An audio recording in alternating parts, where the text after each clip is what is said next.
Lynn appears in midair, and I feel my heart halt in terror. Capita may be crazy, but damn her, she's sane enough to do clever shit like this. Lynn twists as best she can, but there is a hard limit to the kind of movements possible with nothing to push off of, no way to turn force into speed. The chaos implosion is already starting, and while I've never seen what it does to flesh, it's not difficult to make a guess. Core moving down my arm, tentacles extending, I push as much of my soul as I can into the implosion. Mana surges through my metaphysical veins and I pump it down my tentacles, well past their carrying capacity, which violently ejects my essence into the middle of the spell. A wretched screech rings through the cavern, easily audible despite the damage my ears have already suffered in this fight, as my and the Mistwatcher's mana collide and annihilate each other in an instant. Another whip-crack noise occurs at nearly the same time, pain flowering in my abdomen as Sky uses my distraction to score a clean hit. I may as well fight naked for all the good my armor does, but I grit my teeth and pinch off my many burst blood vessels with threads of soul. There's a moment of fear as the implosion starts to activate despite my best efforts, but with nearly all the mana in its immediate area temporarily gone, it has no fuel. Lynn is clipped by the now tiny spell, a portion of her own armor and a few layers of skin getting sucked into nothingness, but she otherwise lands safely like a cat. Sorry, kiddo, she breathes, and I don't have the time to be mad about it. Got close to her and panicked. It won't happen again. Then we both dodge different ways a moment before Sky fires another shot, and we're back to bigger problems. Evacuate. Sky bellows, his many minions, and my newest minion, rushing to fulfill the order. Capita, I need you at full. Oh, hooray, she cheers, pulling out a glittering ball of some sort. I'll be so happy to see you. The ball disappears from her hand as Lynn blurs, streaking through the intervening space to her target only to be stopped by Sky. He fires at her, forcing her to change direction as he covers Capita with his body. I'm approaching as well, quickly but not quite quickly enough to snap my own bones. Lynn is cut off from approaching as while getting me into melee range of Sky is ideal, it's a death sentence for her, so she circles around to the opposite side, forcing Capita and Sky to split their attention. Just like the last time I fought her, Capita is not demonstrating the ability to teleport herself. If that pattern holds, only her ability to teleport us is truly dangerous. Her implosion spell takes too long to activate, so Lynn and I are both fast enough to dodge it unless she combines it with teleportation. And if her range is the same as last time, she won't be able to teleport us without expending absurd amounts of mana or being very close to us. Which is to say, close enough that I can just kill her instantly. I push it out, my magic resistance up to the task, but a dozen blotches of power follow it. I could stop them all, but doing that over and over again would be exhausting, so I dodge instead. Sure enough, a bunch of stones appear where I was a moment before, and while I'm sure Penelope could tell me exactly what would happen if one of those ended up inside me, it doesn't take a genius to guess. Of course, as soon as I dodge, I find an implosion in my face, which forces me to retreat backwards or pump it full of mana. Damn it, she's stalling us. I may have a functionally limitless supply of mana, but actually channeling it is far from effortless. At some point, I'll start to tire, and it takes only a small mistake for things to turn against us. I need to force Sky and Capita to separate. We have the speed advantage, so if they're not standing next to each other we can twist the matchup in our favor. As long as she doesn't make another mistake and get ported again, Lynn can probably take Capita, or at least occupy her full attention. I'm confident I can take Sky. Unfortunately, we currently have no way to stop them from defending with the reverse, i.e. me versus Capita and Sky versus Lynn, which is significantly more difficult for us. Neither Sky nor Capita are worried. They think they're going to win. They can wait us out, tire us out, force us to come to them while constantly wearing us down. Capita is giving it her all, but Sky is barely even trying. Then, Rowan finally finds some damn cover and starts casting. I feel his intent, crouch down, and then leap in a random direction, 5 Kinamancy clones of me doing the same. Sky swears and Capita makes a face like I just gave her a birthday present, but he floats in front of her and starts firing, yelling at her to focus on Lynn. This doesn't work well. Sky manages to land a few glancing blows on me as I take risks to close the distance, but Lynn has no such trouble against Capita. She carves through the open ground in seconds, staying low to the floor, ready to dodge at a moment's notice. I feel her terror rise as she gets closer and closer, but my mother pushes it down, knives at the ready, her mind and body focused on the kill. I've never seen Lynn shank anyone before, although she's been cavalier enough about my own murders for me to know that she's performed more than her fair share. My mother, for all her warmth and compassion, grew up the same way I did, and did not hesitate to use her talents when they manifested in her youth. Her knives flash towards Capita's neck, Lynn twisting to barely avoid reprisal, and I feel the madwoman experience a spark of clarity as every part of her soul realizes that she is about to die. Then something that was not here becomes here. For a moment I'm seeing double, feeling double, and I realize that a second Capita has appeared from nowhere, knocking Lynn's attack off course with a blast of short-range chaos magic. Took me long enough, the first Capita hisses. What the hell? 2 Capitas. They're mirrors, I realize. Twins. Each of them has had their soul sheared in half and traded with the other. That alone would not be enough to fool my senses, though. If they're different people, they should still feel like different people, shape of the soul be damned, yet they are no more variant from each other than Lynn is from herself one day to the next. A new surge of fear overwhelms Lynn for just a moment, and immediately after she resumes her assault, going for the throat once again. The new Capita goes for a palm strike, which of course Lynn tries to parry with a dagger, an interaction that general wisdom says ends very heavily in the dagger's favor. It's difficult to read Lynn's emotions when she's like this, her thoughts moving far faster than I can keep up with, especially when I'm still focused on not getting killed by Sky. She must be expecting some kind of trick, however, because when Capita teleports just a few inches forward so her hand is past the blade, Lynn reacts fast enough to stab her anyway. Unfortunately, this doesn't prevent Capita's chaos magic from going off, blasting point blank onto Lynn's left hand. It's a trade, hand for hand, but the Capitas have 3 remaining where Lynn has 1. My mother backs off, one dagger clattering to the stone floor as her bloody limb fails to hold it. Purple threads snake out from each Capita's soul, linking with one another. They take a deep breath, simultaneously. Got your head on straight? Sky asks, smirking like it's an old joke. Never felt better, both Capita answer in unison. And I can tell they mean it, too. This is Capita, the entity that Capita considers Capita. With her souls linked like this, each half can properly communicate with its counterpart. From her perspective, there is only one of her, a singular woman that can separate herself into 2 imperfect parts. Together they share memories, averaging their experiences and becoming one. Now linked, the talents that were imperfectly severed match their other halves, becoming capable of feats beyond the sum of their parts. The air in the cavern flows towards Capita, becoming thin as so much of it compresses into a tiny, unimaginably dense point. Something about Lynn's danger sense must go wild, because rather than running into attack she breaks away entirely, circling around towards me as fast as she can. I take the hint and do the same, but Sky starts harassing me harder, forcing me back. Penelope and I prepared for a lot. We thought about possibilities, options, bad situations and ways to get out of them.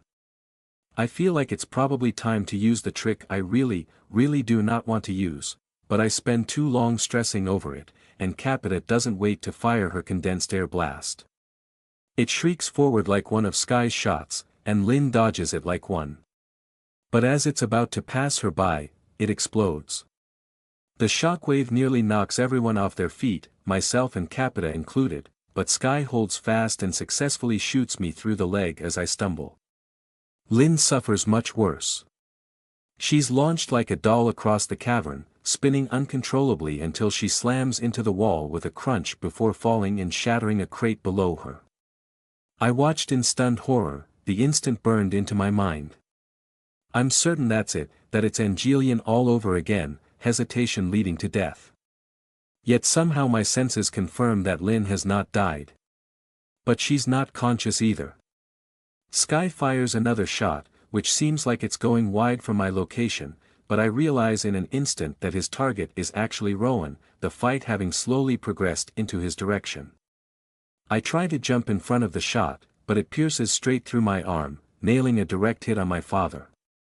The illusions of me wink out, as does Rowan's invisibility, his hands and attention now occupied with putting pressure on a ghastly wound. I land hard. From my attempted block, earning nothing but a shot through my good leg for the trouble. Both are now bloody messes, and with that, Sky thinks he's won. I can't run in and grab his soul if I can't even walk. He floats slightly higher, just to lord it over me, raising his arms in a "look around you" gesture. I think that about solves things, doesn't it? He sneers. You never had a chance, kid. I've barely even been trying, and that's just because I don't want to smash all my stuff. There's valuable things in this room, you know. Which is to say, pretty much everything except you. I sigh, pulling out a mask and putting it on. It's the one Penelope had made for me, the one that looks like my soul. It's not metal, it has no tricks, no power. It's just a wooden mask. Sky still points a finger at me, readying a stone. Hey, none of that. I have been nice, you little brat. Without Capita, all of you would be pulp. If the next words out of your mouth aren't "I surrender, I'm blasting your head off," month on the couch be damned. I should have done this sooner. Should have done it from the start. It would have simplified things a lot, stopped Lynn from getting hurt, but, well, it's just not deserved. It's not right. I'm going to regret this, even though I know it's necessary. I decide on the next words to come out of my mouth, and they are not "I surrender." Sorry, Nora, I whisper. I put a shard in my former teammate's soul, feeling it integrate almost flawlessly. I suppose that makes sense, considering she already loved me like a sister. I wonder if she would have forgiven me before the mind control, or if she just doesn't have any memories of me killing her since it happened so fast. I place her soul in my armor. Sky, true to his word, fires at my face. The supersonic stone shatters on impact, Nora's talent making my mask, my hood, my whole outfit completely inviolable. On two hamstrung legs, I stand up. What? Sky deadpans. Capita finishes gathering power and blasts her aeromancy talent straight at me. I try to dodge, and I also try to shove mana into the blast to disable it. This turns out to be a big mistake. There is mana in the air shot, but the only thing it's actually doing is holding all the air together and allowing Capita to detonate whenever she pleases. All of the actual power is in the pressure, and when I annihilate the mana holding the spell together, it explodes right in front of my face. I'm blasted backwards, head over heels, but I'm protected from the impact if not the acceleration. I right myself in midair, taking the hit against the far wall feet first and cushioning my impact. Sky fires at me and I smack the attack out of the air with my now invincible spear. I wait patiently, jumping directly towards the attack at the last moment before destabilizing it with a burst of mana from my tendril. It explodes behind me, this time launching me forwards. I'd hoped to send myself careening right back at Capita, but self-detonation is more art than science, so my aim is off. I do, however, end up on a trajectory towards Sky. That'll do. His eyes go wide and he quickly tries to fly out of the way, which is marginally successful considering I started my journey from the clear other side of the cavern. I know that in most cases a physical attack will be pointless. My spear would be knocked out of my hands the moment it gets even remotely close to scraping him. My tendrils ignore his power entirely, but to my great frustration, I'm just barely too far away. The tips of my being scrape against the outside of his soul, failing to find purchase. I pour mana into him instead, filling him with as much of my volatile essence as I can during our split-second interaction. Sure enough, a mana annihilation occurs inside his body, causing internal damage and a temporary failure of his talent. Capita. Sky shouts. Get out of here. Get to the backup deployment site and teleport every shred of metal we have. We're doing this today. Shit. The perception event is the absolute worst thing that can happen. I feel my legs crunch a little again, but despite my speed Capita just gives a sad synchronous nod, vanishing before I can get my hands on either of her bodies. I huff out an annoyed breath, skidding to a stop and taking a moment to try and make sure my poor, abused bones are properly set and held in place. You're just going to end up telling me where she is, I grumble at Sky, still glowering at the spot Capita vanished from. Yes. Bones as secure as I can get them, I leap at Sky without warning. He retreats upwards, scraping rocks out of the ceiling as he flees. Each stone circles around his body exactly once, accelerating before firing in a rapid, non-stop blast. I dodge as best I can, but he can alter his aim faster than I can change direction. On the upside, none of these skull-shattering shots can do more than slow me down. Nora's soul pulses, frightened and confused but still driven primarily by an unrelenting love for me. In the same way that all revenants do, she sees and hears, fully aware of her surroundings despite currently being little more than my gambeson. Exactly what's going through her mind, however, is a mystery to me. Though since I've currently made her little more than a tool, I suppose it doesn't matter as long as she doesn't run out of power. My former teammate does not disappoint. Sky is blisteringly fast, but so am I, and slowly but surely I am forcing him into a corner of the room that's mostly devoid of exits. The whole experience is very similar to my spars with Lynn, funnily enough, and the thought of that puts a smile on my face. Lynn is tough, and if she's not dead yet she's not going to be in the next few minutes. The fact that she isn't conscious, though, is worrying. Sky gets more frantic and desperate the closer I get to corralling him, panic rising within him. I decline to trade banter with him, all my focus on avoiding or deflecting as much of his counterfire as possible. He mixes things up, sometimes hitting me with the rapid fire, sometimes gathering a bunch of shards at once and blasting me with a spread of them simultaneously, sometimes trying to carve as big of a rock out of the ceiling as possible and launching it at me as a huge chunk. The last one is the easiest to dodge, but would absolutely be the most dangerous of the three if it hit me, and I think he picks up on that possibility. When I push him to the edge of the room, he starts picking up and tossing the contents of crates at me instead of stone. Most of this is easier to ignore or avoid, especially the wood of the crates itself which just splinters uselessly on impact. Sky is used to being able to punch through anything, sending small projectiles at massive velocities, but with Nora supporting me I cannot be pierced. Instead, my lost condition is running out of time before the Mistwatcher tries to either eat Nora or half the damn city, and to stall me, large, slow projectiles do very well. They may not injure me on impact, but they can knock me back, and when Sky rips open an entire crate full of swords and tosses them all at me with the speed of arrows, I absolutely need to dodge or get forced away by the sheer weight of them smashing into me. Still, I make inevitable progress, one step back but 2 steps forward every time he attacks. Why are you invincible all of a sudden? Sky roars, launching an entire crate of barley at me at once, which mostly has the effect of pissing me off at the waste of it. Damn you! Sky shrieks. Why couldn't you just listen? He throws more crates at me as I close the distance, his desperation delicious.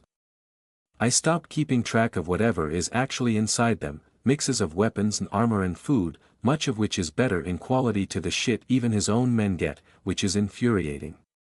He peels off the lid off another collection of crates as I stomp through the wreckage of our fight, tossing it like a discus. I dodge to the side and take a face full of whatever was inside, some kind of floppy thing that bursts on impact into a light blue dust. He tosses more of it, rapid fire style rather than all at once to ensure it hits. I do indeed fail to avoid a few of them, but they barely slow me down.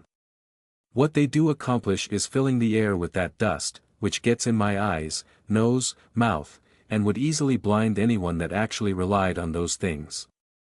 I, of course, can still sense him no matter how dense of a smokescreen he makes, so I press onward. I force myself to my feet, growling defiantly as my body rebels against my soul. I ignore my body, using bad habits like a lifeline as I disassociate from the feelings as much as I can, sprinting down the tunnel after Sky. I ignore my dizziness, my urge to vomit, the glowing bright sound of footsteps, the assault of nonsense synesthesia attacking my mind, trying to claw its way into my deeper perceptions. I move with soul alone, letting my muscles go slack as I find the orders I give them continually corrupted. I try to keep my mind focused on Sky, on the feelings I know are true, but when I close my lying eyes to block the madness I start to see a bubbling pond of putrid shit behind them, bits of corpses floating on the surface. I shake my head and keep running.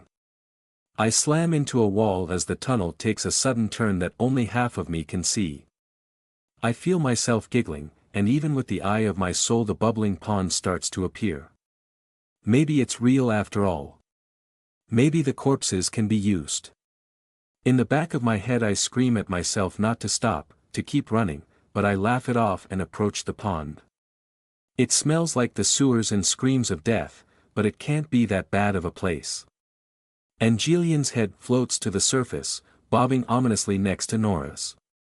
The next thing I know I'm lying on my side, dried blood caking the inside of my nostrils and vomit dripping from my lips. Memories flash back to me. In a panic, I search for Nora, immediately relieved to find her wedged firmly back inside me, not taken by the Mist Watcher. I must have returned her to my body at some point during my hallucination. Other, familiar souls are around me as well. Lynn and Rowan are here, along with Penelope and Vitamin. Where am I? I groan, opening my eyes. Oh good, you're up, Penelope says. I flushed the Gleeshroom spores out of your system. It looks like things got a little out of hand. I blink a few times, seeing the darkness of a tunnel lit mainly by something behind me, my guess being the opening to the cavern. Penelope is treating Lynn's wounds, her back to me. What happened? I ask. Well, when I woke up, you were running around the room screaming, I am the queen of the broken and the dead. Supplicate before me or I will curse you with zombie frogs. Lynn answers, grinning through the pain as usual. You tell us, Penelope answers. When Sky left my session early today he said he forgot something and just flew off. He's not a good enough liar for that to have been a plot, so I think he actually had somewhere to be, but of course I ran to find someone anyway. I found Vitamin at your house and she brought me here, with the three of you uniquely indisposed. Sky was here, and I waited too long to bring out Nora, I grumble. I didn't want to revenant her, but they kinda smacked us around until I did. There's 2 Capitas, by the way. Oh, Penelope murmurs. I guess that explains some things. And they ran off to start the perception event. I suddenly remember, jumping to my feet. Shit, we have to find them. Otherwise it's not going to be long until we. A terrible and unmistakable weight hits my soul, a dread formed by inevitability. I am not even close to the focus of the Mistwatcher's attention, but I feel it all the same, as even being in the barest edges of its periphery is enough to quell my being into near mindless terror. I once likened myself to a baby, the same sort of creature as this incomprehensible god but smaller, weaker, ungrown. It's a laughable comparison, to consider myself even so developed as a child. I am not a baby, I am not a fetus, I am not even a single cell in the face of this power so large it is indistinguishable from infinite. I am the queen of death, but it is the god of all things, be they life, death, or beyond. And it's coming. It's too late, I realize out loud. We have to run. I gaze out on my lake of shit and corpses, basking in the calm familiarity of it all. Heads bob at the surface of the lake, wearing the faces of friends and family, twisted in grotesque expressions that my eyes mostly slide right off of, not noticing or caring. It's nice here. Peaceful. Peace is fleeting, croaks a frog. I turn to look at him, for it is a boy frog, colored a beautifully fluorescent greenish-yellow purple. You're fleeting, I counter, since it is merely a pathetic mortal frog. Your peace, especially, because you win it with pieces of others, the frog continues rudely. Are you a poisonous frog? I ask. Or are you just an annoying one? All things die, good things especially, the frog ribbits. Your peace will die. Your safety will die. Your love will die. You will make sure it is so, because that is what you are. I narrow my eyes at the frog. I do not like the cut of his jib. Victory will solve nothing, the frog promises me. You will be afraid forever. You are surrounded by enemies in the most complete way possible. I hate you, frog, I curse him. I will eat you. I will eat your tadpoles. I will eat every fear, every evil. There will be none left. You will not, the frog croaks. Because after you've devoured your enemies, your abusers, your friends, your family, your lovers, and your very world, there will still be you. It is time for you to croak a different way, I tell the frog, lower lip trembling. Then I scream, lunging at him and trying to bite him in half. He hops away and I fly past him, landing face first in the putrid lake of shit and corpses. Memories of my drug-induced hallucination are not what I want to be thinking about while I run for my life, but for some reason my mind wanders there anyway.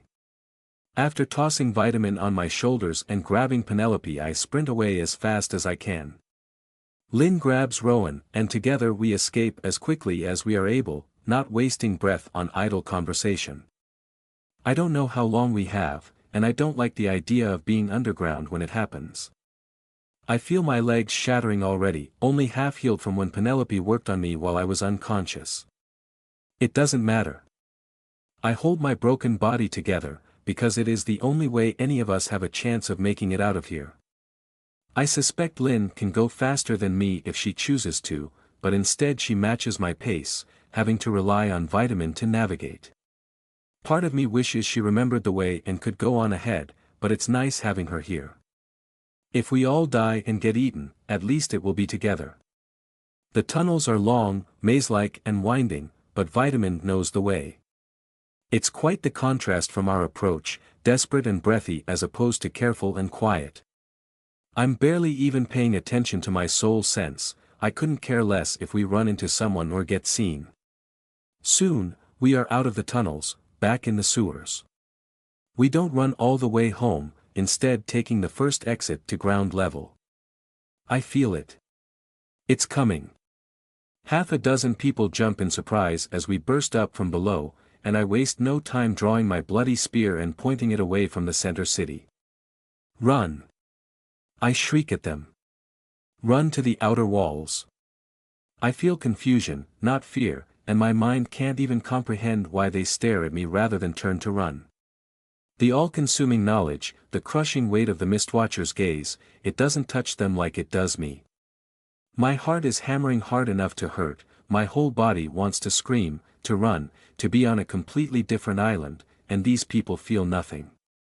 Drop me and get to the kids, Rowan tells Lynn, giving her a quick kiss on the cheek. Love you. Lynn nods, setting him down and vanishing down the street in a blink. Penelope extracts herself from my arms, standing as imperiously as she can manage. I am Lady Penelope Vesuvius, she bellows. By my authority, you are to evacuate to the outer walls immediately. This area is not safe.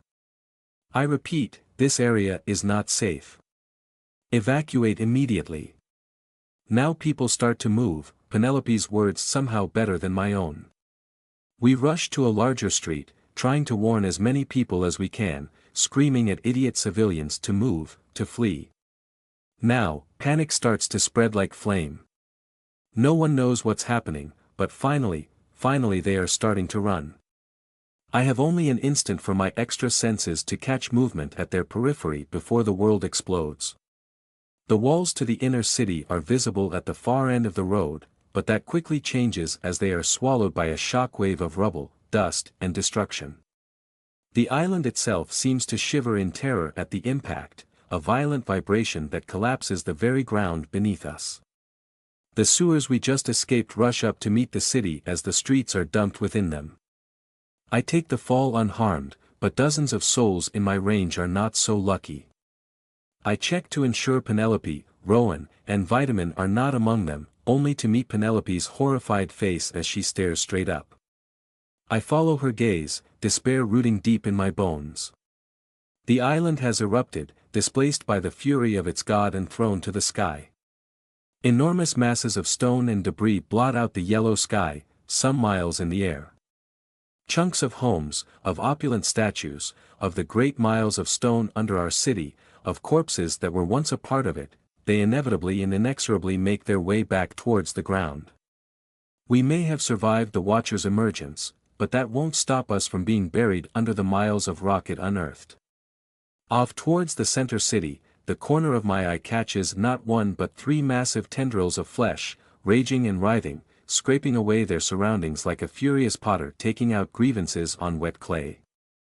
We have been perceived, and found wanting. I desperately try to think of what we could possibly do. There's nowhere to run, no safe spot we could make it to before we're crushed. I could find an intact building and try to use Nora's talent on it. No, there's no way she's strong enough. Maybe if I smash enough of the souls in my storage and feed them to her, her talent can hold. But then what? Would we even be able to get out? Would every soul in my storage even be enough? A gleam of light catches the corner of my eye as I see something streak upwards in the sky, in defiance of the wrath that falls. Brilliant white armor, adorned with accents of red. She's high up in the air, beyond the range of my soul sense, but the moment she starts casting it becomes obvious who stands between us and our death. Galdra the Annihilator. Flames grow in the sky. A field of flickering heat, licking at the air, grows in all directions, dwarfing the woman creating them. They glow red, then orange, then yellow, white, blue, and soon the heat is beyond bearable, the color beyond visible. Even from a mile below, even past whatever impossible level of control that keeps Galdra from dying to her own magic, the simple act of watching is like thrusting my head into an oven. Boulders the size of houses char black in a moment, then melt, then vaporize, twisting back up into the sky under the force of a plasmic updraft. Not a single speck of dust passes through the spell that gave her cognomen. But Galdra cannot cover the entire sky. Other shapes move up after her, first 1, then a dozen, then 100, then 1,000, each clad in the same armor of white and red. Countless copies of Braum the ubiquitous fly upwards, heedless of gravity, and take their fists to the largest stones, crushing and shattering entire city blocks of rock into pebbles. The shattered debris seems no less dangerous, but yet another High Templar unleashes power from amidst the sea of Brahms. A massive tornado grabs and launches everything it can catch away from the city, off into the forest. High Templar Kasha the Maelstrom, Penelope whispers, answering my unasked question as she rises shakily to her feet. We should be okay. Hiverock rather seem to enjoy trying to bombard us with debris from above, the Templars are explicitly trained for. A deafening crash cuts her off, the island shaking again as the wrath of the Mistwatcher continues, a mighty tendril slamming into the earth. She and I both collapse to the ground, unceremoniously falling in sewage. But perhaps we should get ourselves further from the perception site regardless, she adds shakily. It would be nice if they actually dealt with the thing creating all that debris, I complain, failing to hide the tremor in my own voice. Magic doesn't work on the Mistwatcher, Penelope dismisses. Which, frankly, is probably a good thing.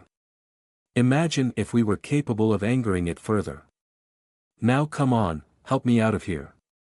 I grab both her and Rowan as best I can, which is a bit awkward considering that they are both quite a bit larger than I am, and I jump up to what I hope is a more stable part of the road. All around us, the city has collapsed into its own foundations, streets and buildings fallen into the cavernous sewer system below. A sewer system that I know extends underneath my home. "You all run," I order, setting Penelope and Rowan down as Vitamin hops up beside me. "I need to help Lynn." "She'll have gotten there by now," Rowan protests. "I know," I agree. "She's fast, but I'm strong. If the kids are trapped under something." "I'm coming with you," Vitamin insists, hands on her hips.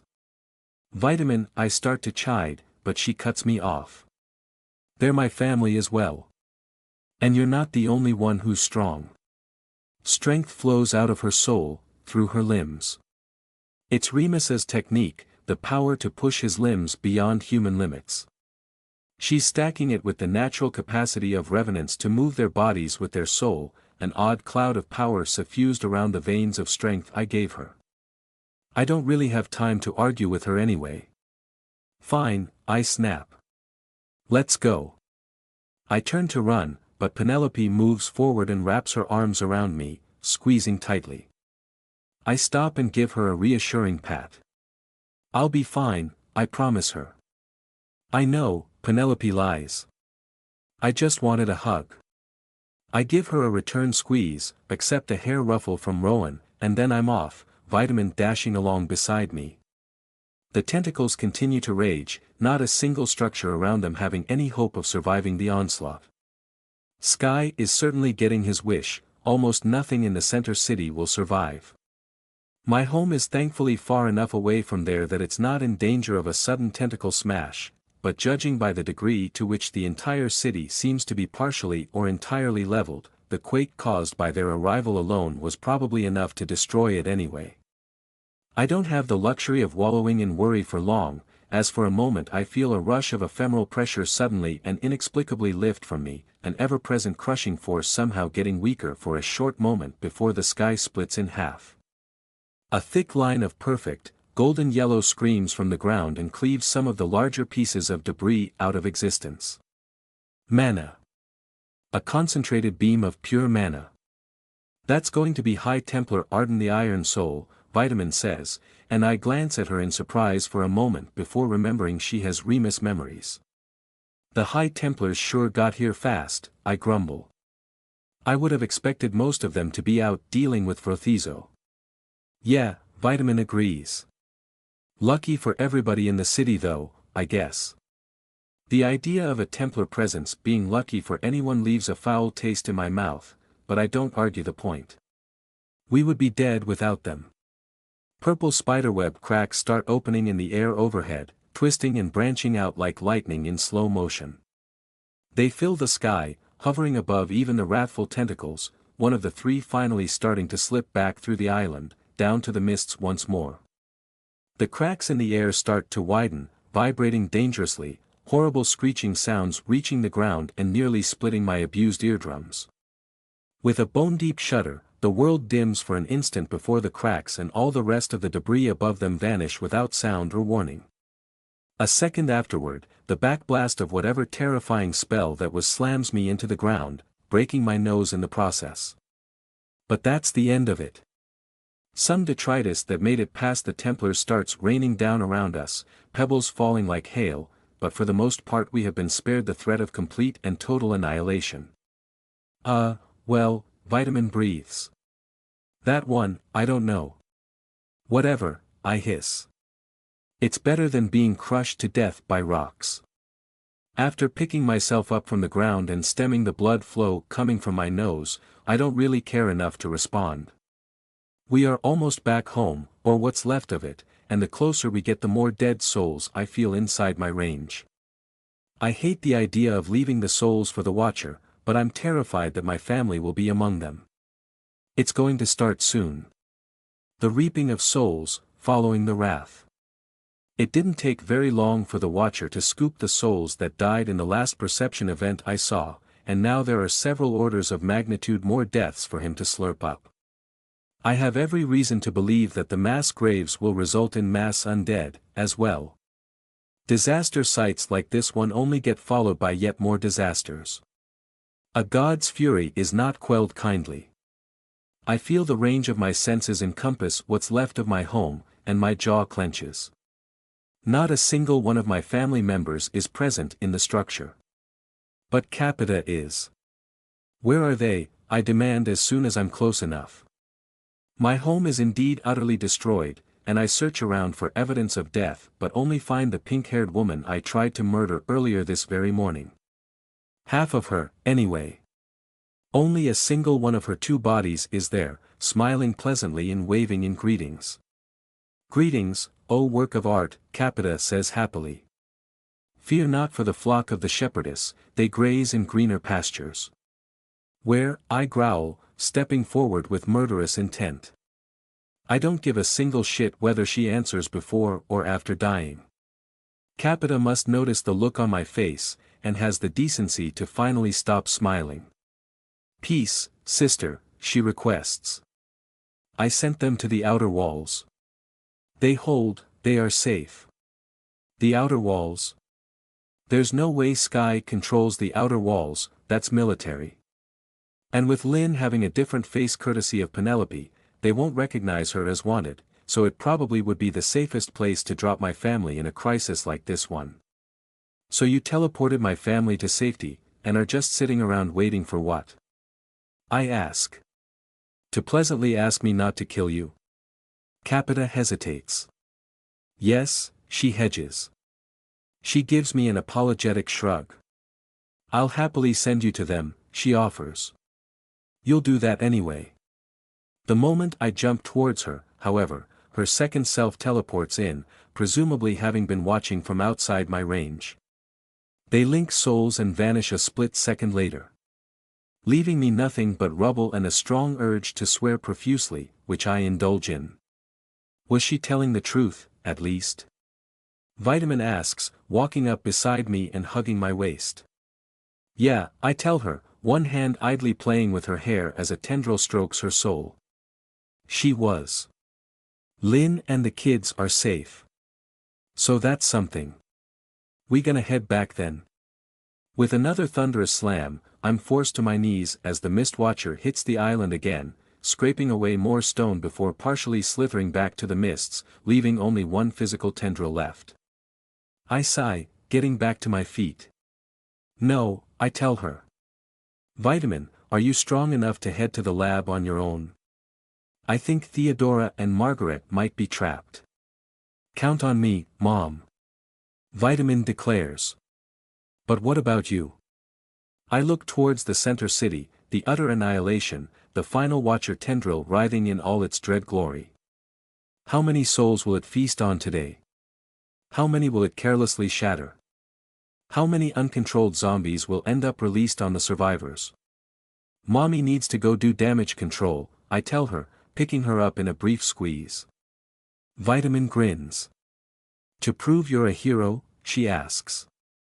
I put her down, shrugging. To prove I'm not a psychopath, I guess. Then I turn and run towards what was once the center city, where the Watcher's last tendril waits. Hopefully, it won't notice me. This is probably a bad idea. There are, I would have to guess, over 2,000 people in the range of my soul sense. A quarter of them are dead. No doubt that percentage will increase significantly the closer I get to the impact site. I have no idea where I should start, if I should focus on retrieving dead souls before they are devoured or saving the trapped live ones before they die. They don't train hunters for disaster relief, and they certainly don't train anyone on the best way to save people when they have options like mine. This is probably a bad idea. I feel like I will find the most use helping the dead. After all, no one else can. I make a beeline towards what is now a massive hole in the middle of the city, collecting as many dead souls as I'm able along the path. The final tentacle demands the full force of my attention whenever I glance its way, and I make the mistake of doing so just as its rage seems to quell, the violent thrashings slowing down until, at least for a few moments, the tendril just looms ominously above the city, taller than the greatest walls and thicker than the largest buildings. As the city of Skyhope is built inside a crater, it's much easier to see things in the center than things on the rim. The middle of the city is lower than the outer sections, although the crater is large enough that it's difficult to tell when you're just standing in the street. Still, even with the impact site so far below the outer walls, the Mistwatcher dwarfs them with nothing but the tip of a single errant limb. When it moves again, it moves with relative slowness, although given the distance and scale involved I would not be surprised if that slowness is only a trick of perspective. It curls over, kicking around at the rubble created by its own entry, searching and prodding. With a rumbling scrape, it pulls objects of apparent interest into the hole, where they begin the many-day fall down to the mists. Exactly what the Mistwatcher deigns to acquire, I don't know, and don't have any intention to get close enough to find out. But if this incomprehensible divine beast is wrapping up its business here, well, the last time this happened, the spirit tendrils arrived just shortly after the physical ones left. I pick up the pace, although I don't really have many leg bones left to break. Penelope is going to be furious with me. Everywhere around me, there is either death or those who brushed with it. The living suffer, crying out for aid, but I convince myself that I can trust others to help the many people this far away from the fancy new hole in our island. As I collect souls by the dozens, however, I start to fear that my body will not be able to hold many more. I can save a few hundred, I think, but then I will start having to make choices on who gets a chance for rebirth and who does not.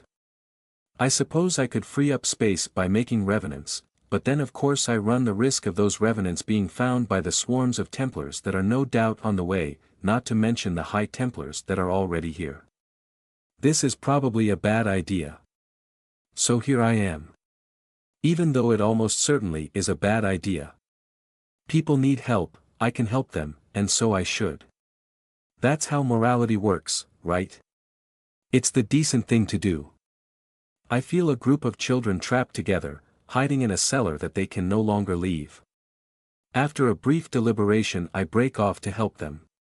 They're alive, and they will probably be fine until someone else comes by, but I don't know. I go anyway. There are dead souls down with them, and at the very least I want to collect those so the kids don't have to suffer the likelihood of a zombie rising in their midst. The home, like almost every other, is little more than rubble. I get to work grabbing and tossing away the largest chunks of stone I can hold, tempted to put Nora in my gloves and start smashing through but unwilling to pull her out of my body when the Mistwatcher could be about to harvest at any point. I dig as quickly as I can, uncovering as much as I'm able of the staircase leading to the survivors. I soon come across what I already know I will find, a woman's body, crushed between the stairs and the debris, having shepherded her children to safety mere seconds before the roof collapsed on top of her. I store her soul, toss her body out of the way with the rest of the rubble, and keep digging. The 3 children below me can hear me, although I'm not sure they know I'm here to save them. I can tell from the feelings in their souls and the positions of their bodies that they are praying, and it disgusts me. I genuinely cannot imagine the kind of willful stupidity necessary to make praying to the Mistwatcher while the Mistwatcher kills your family seem like a good idea, and I am tempted to just give up on these people. It's obviously not showing you idiots mercy. If nothing else, though, it would sort of make all the time I've already spent trying to dig them up a waste if I do that, so I toss away the stones as quickly as I'm able and finally break through to their cellar. Hey, I snap at them. I'm gonna make this hole little wider, and then I'm gonna pull you out. Get back. They scramble away, and even with the limited light my soul I can see them pretty clearly now. The oldest can't be more than 11 years old, and the other 2 are significantly smaller. I stomp the rubble around the hole, letting some of it pour into the cellar and finally getting enough of an open space to pull them through. I stretch my arm down. Okay, grab on. They approach, the oldest of them lifting the youngest into my hand. I grab her by the armpit, hoist her out of her ruined home, then take the second and finally the third. I feel them notice, one after the other, the corpse of their mother splayed where I tossed it earlier. Okay, I tell them, raising my voice enough to take their attention. You all need to get out of here. Head uphill, towards the outer walls, as quickly as you can. Now. You're the blue girl, the oldest one says quietly. I blink. What? Oh, because of my eyes. Are there enough rumors about me for random kids to hear them in their homes? I'm a hunter, I tell him. Just do what I say and go. Credit to the oldest kid, he doesn't freeze up. Grabbing his younger brother and sister, they start to get out of here. I sigh.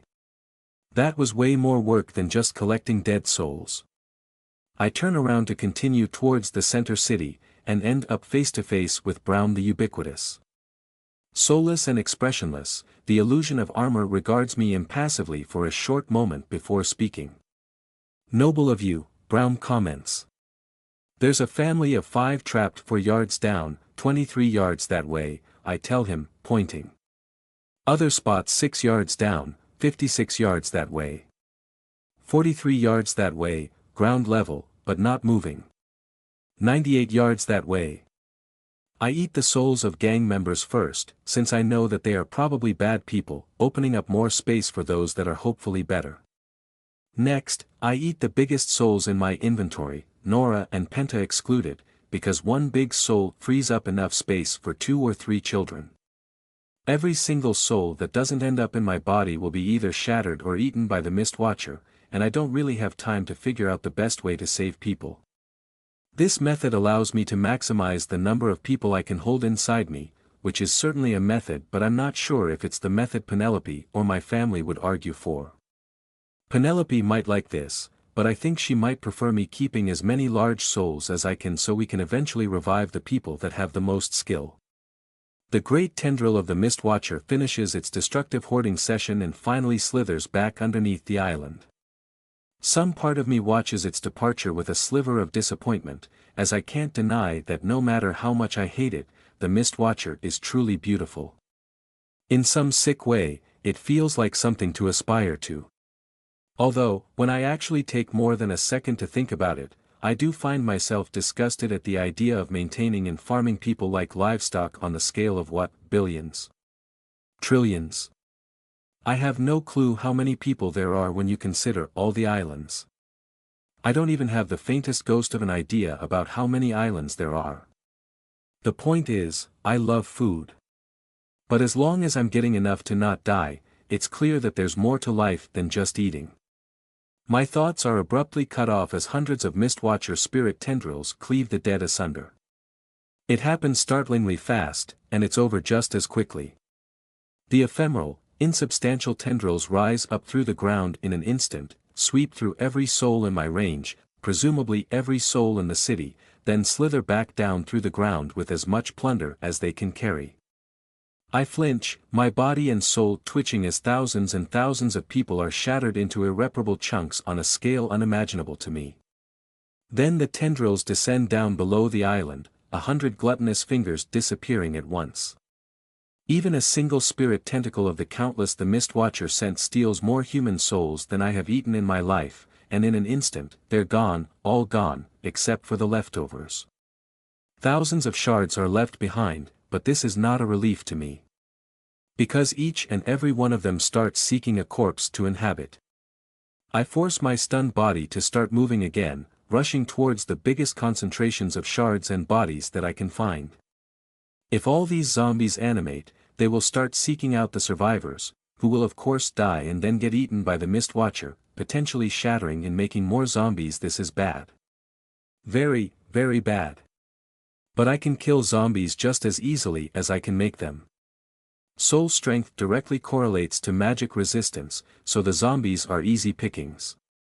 All around me, they start to rise, dregs upon endless hordes of dregs.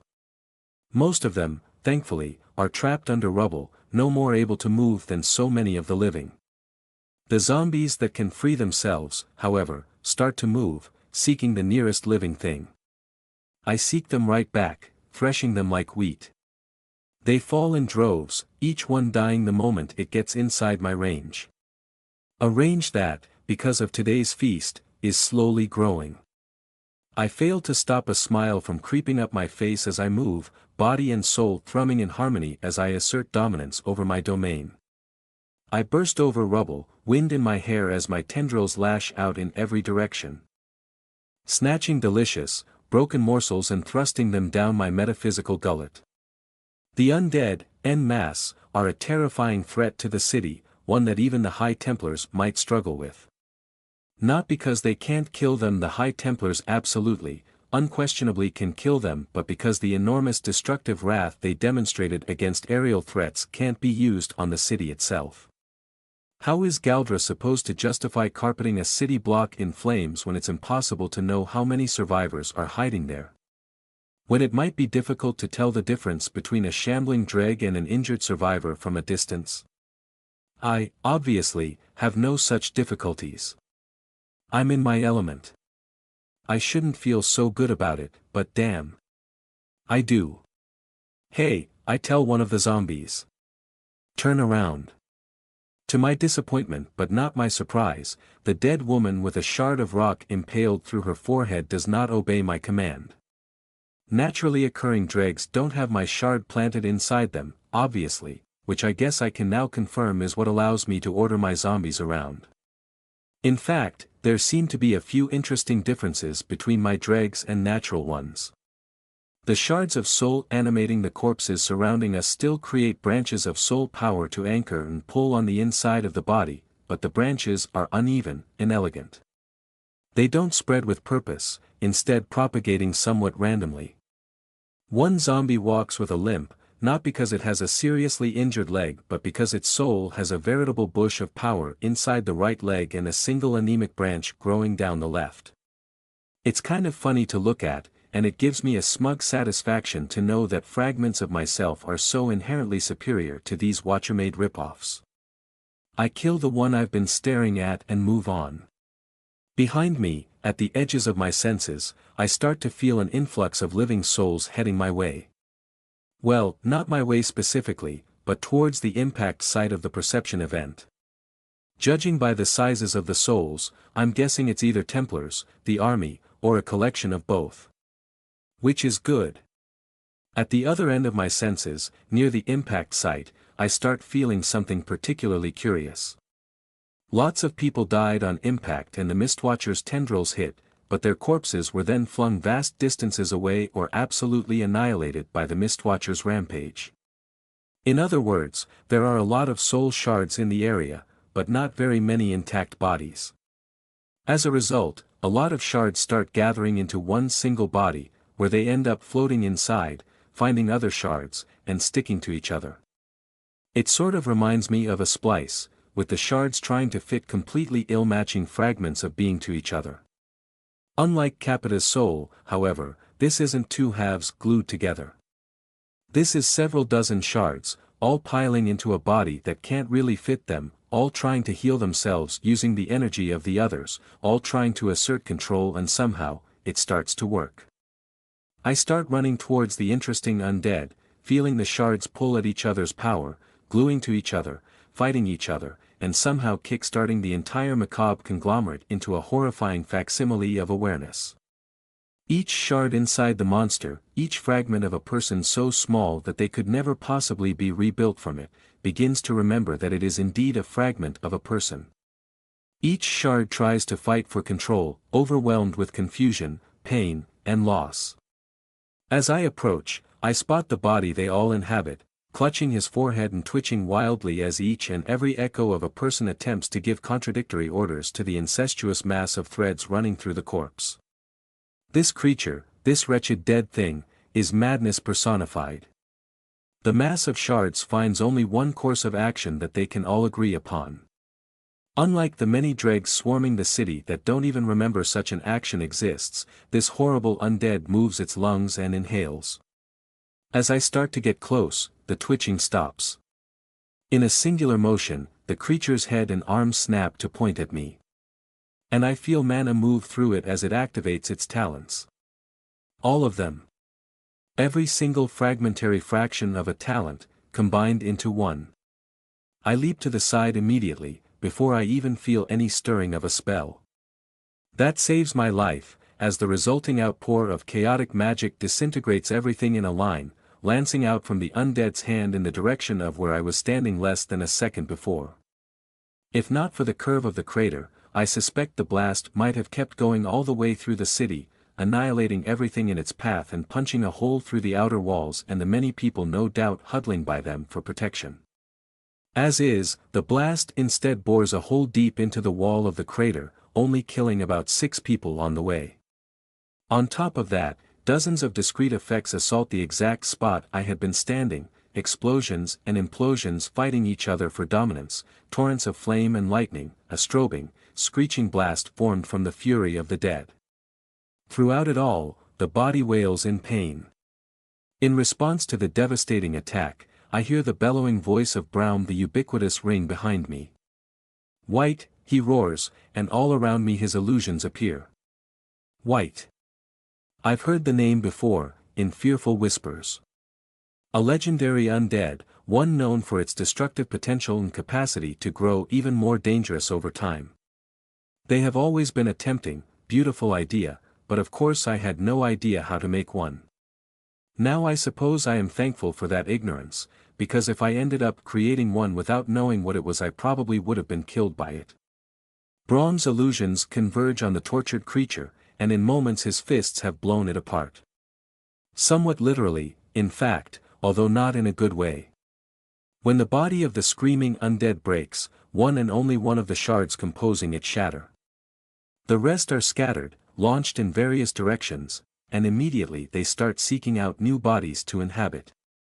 Wherever large chunks of them land together, they start to form another white. A Braum clone suddenly appears beside me, and immediately starts talking before I can even recover from jumping in surprise. You started moving towards this one before anyone else saw it. Can you do it again? I blink. 670-ish yards that way, I say, pointing at where a second white is starting to form. And I think maybe another one, about 800-ish yards that way, but it's much weaker. He nods, and off in the distance I see more of him starting to appear. How did you know? He asks. There's an intensity to his words that worries me. I didn't really, I say honestly. I've never seen a white before. But I felt something really weird forming here, and I figured I should probably destroy it. I was a bit too slow, I guess. The illusion nods again, and I desperately wish I had some way to feel the soul of whatever man is controlling it. I've been watching you, he admits, which is more or less what I expected. Your talent seems incredibly effective against the undead. You've killed more than entire squads put together. I'm a hunter, I answer carefully. I'm good at killing monsters. And speaking of, there are a lot in this city that still need killing. So. I'd like to talk, Braum says firmly. I gesture around us, trying to seem exasperated rather than terrified. Is now really the best time? This really doesn't seem like a sit down and chat kind of situation. You directed me to many, many people that needed help. But you only saved a single family. Why? My talent is good at killing, not saving. I guess if you were watching me, you saw how many zombies I could destroy in the time it took me to get those 3 people. It's a better use of my time to get to where all the dead people are, prepare myself to fight them. I just thought I could minimize casualties that way. I, of course, leave out the fact that rescuing dead souls is a more important priority than rescuing living ones, since I'm the only person that can do the former, but Braum still nods like it's a convincing argument. I see. What drove you to save that family, then? I shrug helplessly. They were just kids. Orphans. I know that there are a bunch of people like that now, but it resonated with me, I guess.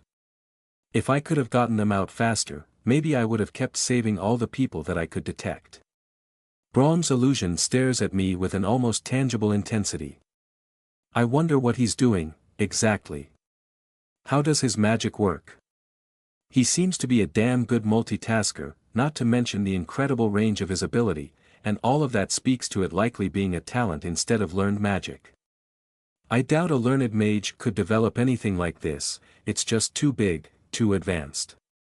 Magic is hard to use at range, getting exponentially more difficult to shape the further it is from the caster's body, with the frequent exception of talents, which often have the ability to safely push power into range or magic resistance penetration that a normal caster would balk at trying to match. Basically, talents can cheat. But a talent that allows him to make tangible, soulless clones of himself at a range longer than my frankly absurd sensory range isn't just cheating, it's writing. Braum always wins directly into the rules. Did you cause this? Braum asks bluntly, motioning towards the giant hole in the island that was once half the city. The investigation has, for all intents and purposes, been concluded, Braum answers calmly. Except, maybe, for the fact that Braum is talking to me, not murdering me. I eloquently stutter. What did you conclude? Again, that silent, penetrating gaze seems to press on me, the High Templar's deafening quiet setting me on edge. Hunter Vita, Braum asks slowly, what are you? I say nothing. I don't really know what to say.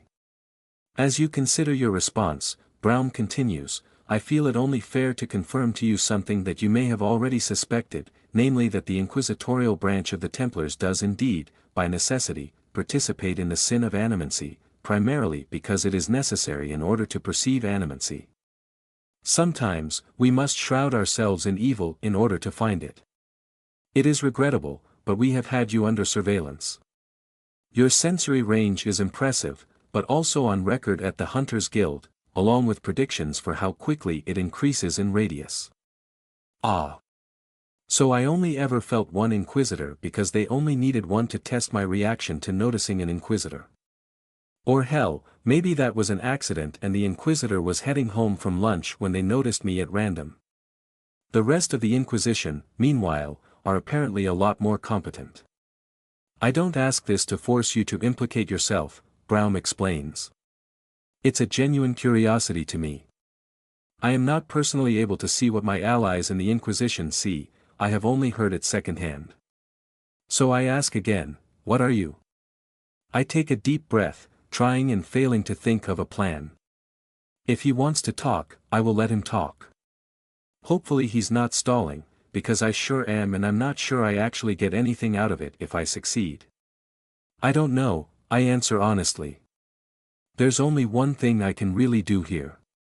I have to rely on the fact that the Templars are going to be running on fumes, after dealing with the disaster in the sky and the aftermath thereof, they have to be low on even their own incredible amounts of power. I have to risk it. I don't really have a choice. I see, says Braum. Well, I need to ask that you come with me. I refuse, I say, starting to move past him again. I haven't done anything wrong. The illusion of an armored hand grabs my shoulder, though I don't feel the cold chitin that I expected. Braum's hand thrums, a pressured vibration of such intensity that it acts as a wall. I'm afraid I must insist, he tells me. The souls trapped inside you must be freed. I believe you when you say you are here to help, Braum continues. But you are misguided. Come with me. We will help those you are hurting, and afterwards we can speak of clemency. I shove a tentacle into the illusion and pump it full of mana. With a screeching sound, the magic dissipates, and I turn to run. How did you do that? Braum asks, immediately reforming beside me. Braum reforms another clone, this one outside the range of my tendrils. I veer away from him, moving towards the highest concentration of zombies that I can find. Please surrender peacefully, Braum requests. This doesn't have to get violent. What, you want me to just serve myself up on a platter to die? I snap at him. I pull half a dozen shards out of the shambling undead nearby, continuing on to the next group. I am actually under explicit orders to not kill you, Braum responds. I assure you, your fears are unfounded. The Templars want me alive. That sounds even worse. I find a group of another dozen dregs and yank all the shards out of them. Then I gather them up and shove them all into a single corpse, adding a few of mine for good measure. Vita, we have a place for people like you, Brown insists. We can help you. You're not the only person that hurts others by nature of your birth. We can show you the right way to use your abilities. Kill everyone in white armor, I order my white, having no idea whether or not that will even work. I like these things. At least, I would if they didn't involve the excruciating torture of the white itself, the death and shattering of dozens of individuals, and the absurd collateral damage from the fact that they are basically guaranteed to have chaos magic.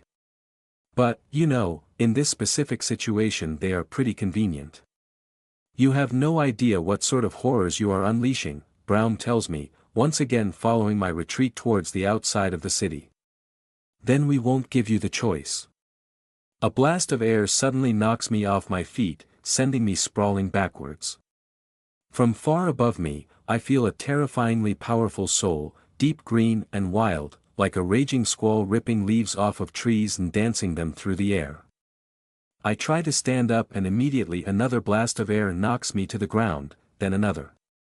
I flail about with my tentacles, trying to find and disrupt the mana flows, but whatever spell this is isn't close enough to me for me to affect. The blast of air is being sent at me from well outside my range, and there's nothing I can do to stop it.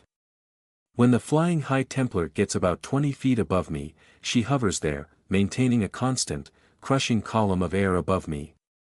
I fight it, trying to rise, feeling muscles strain and bones crack as I push the inside of my stupid meaty shell to and past its limits, but I can't move. I can't even budge. Thank you, Kasha, Brown says, nodding his head politely at his flying comrade. Apologies for needing to bother you. Did she just make a white? Kasha the Maelstrom asks. You sure we can't kill this one? They think she might be another lich. Oh. Oh, shit. She really is a scary one, Kasha comments. Weird metamancy on top of all the other shit. I can see why you were having trouble, BR. The spell completes, and her voice is cut off as my head plunges into near-complete silence. The only sound I can hear comes from my own body, the beating of my heart and grinding of my bones. Air pulls itself out of my lungs as my head becomes encased in a vacuum. I shut my eyes as the mucus on their surface starts to boil, my tongue instantly going dry. I fight with all my strength, but barely 15 seconds later my thoughts go blurry, and I start to pass out.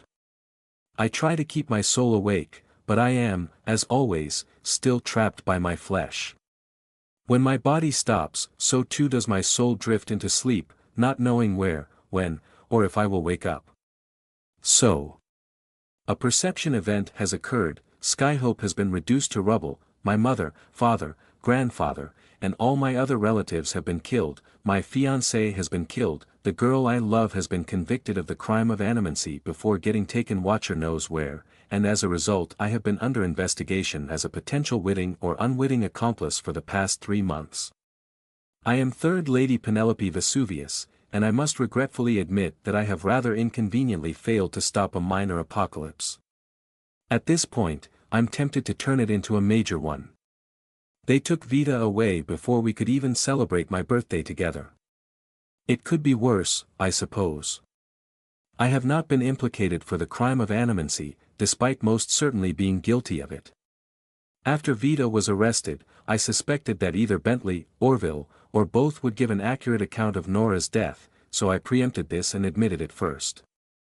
It was easy to claim that I had been ignorant up until then, as Bentley and Orville have no idea that this is false, and so when their stories were sought they gave an accurate accounting to match my own.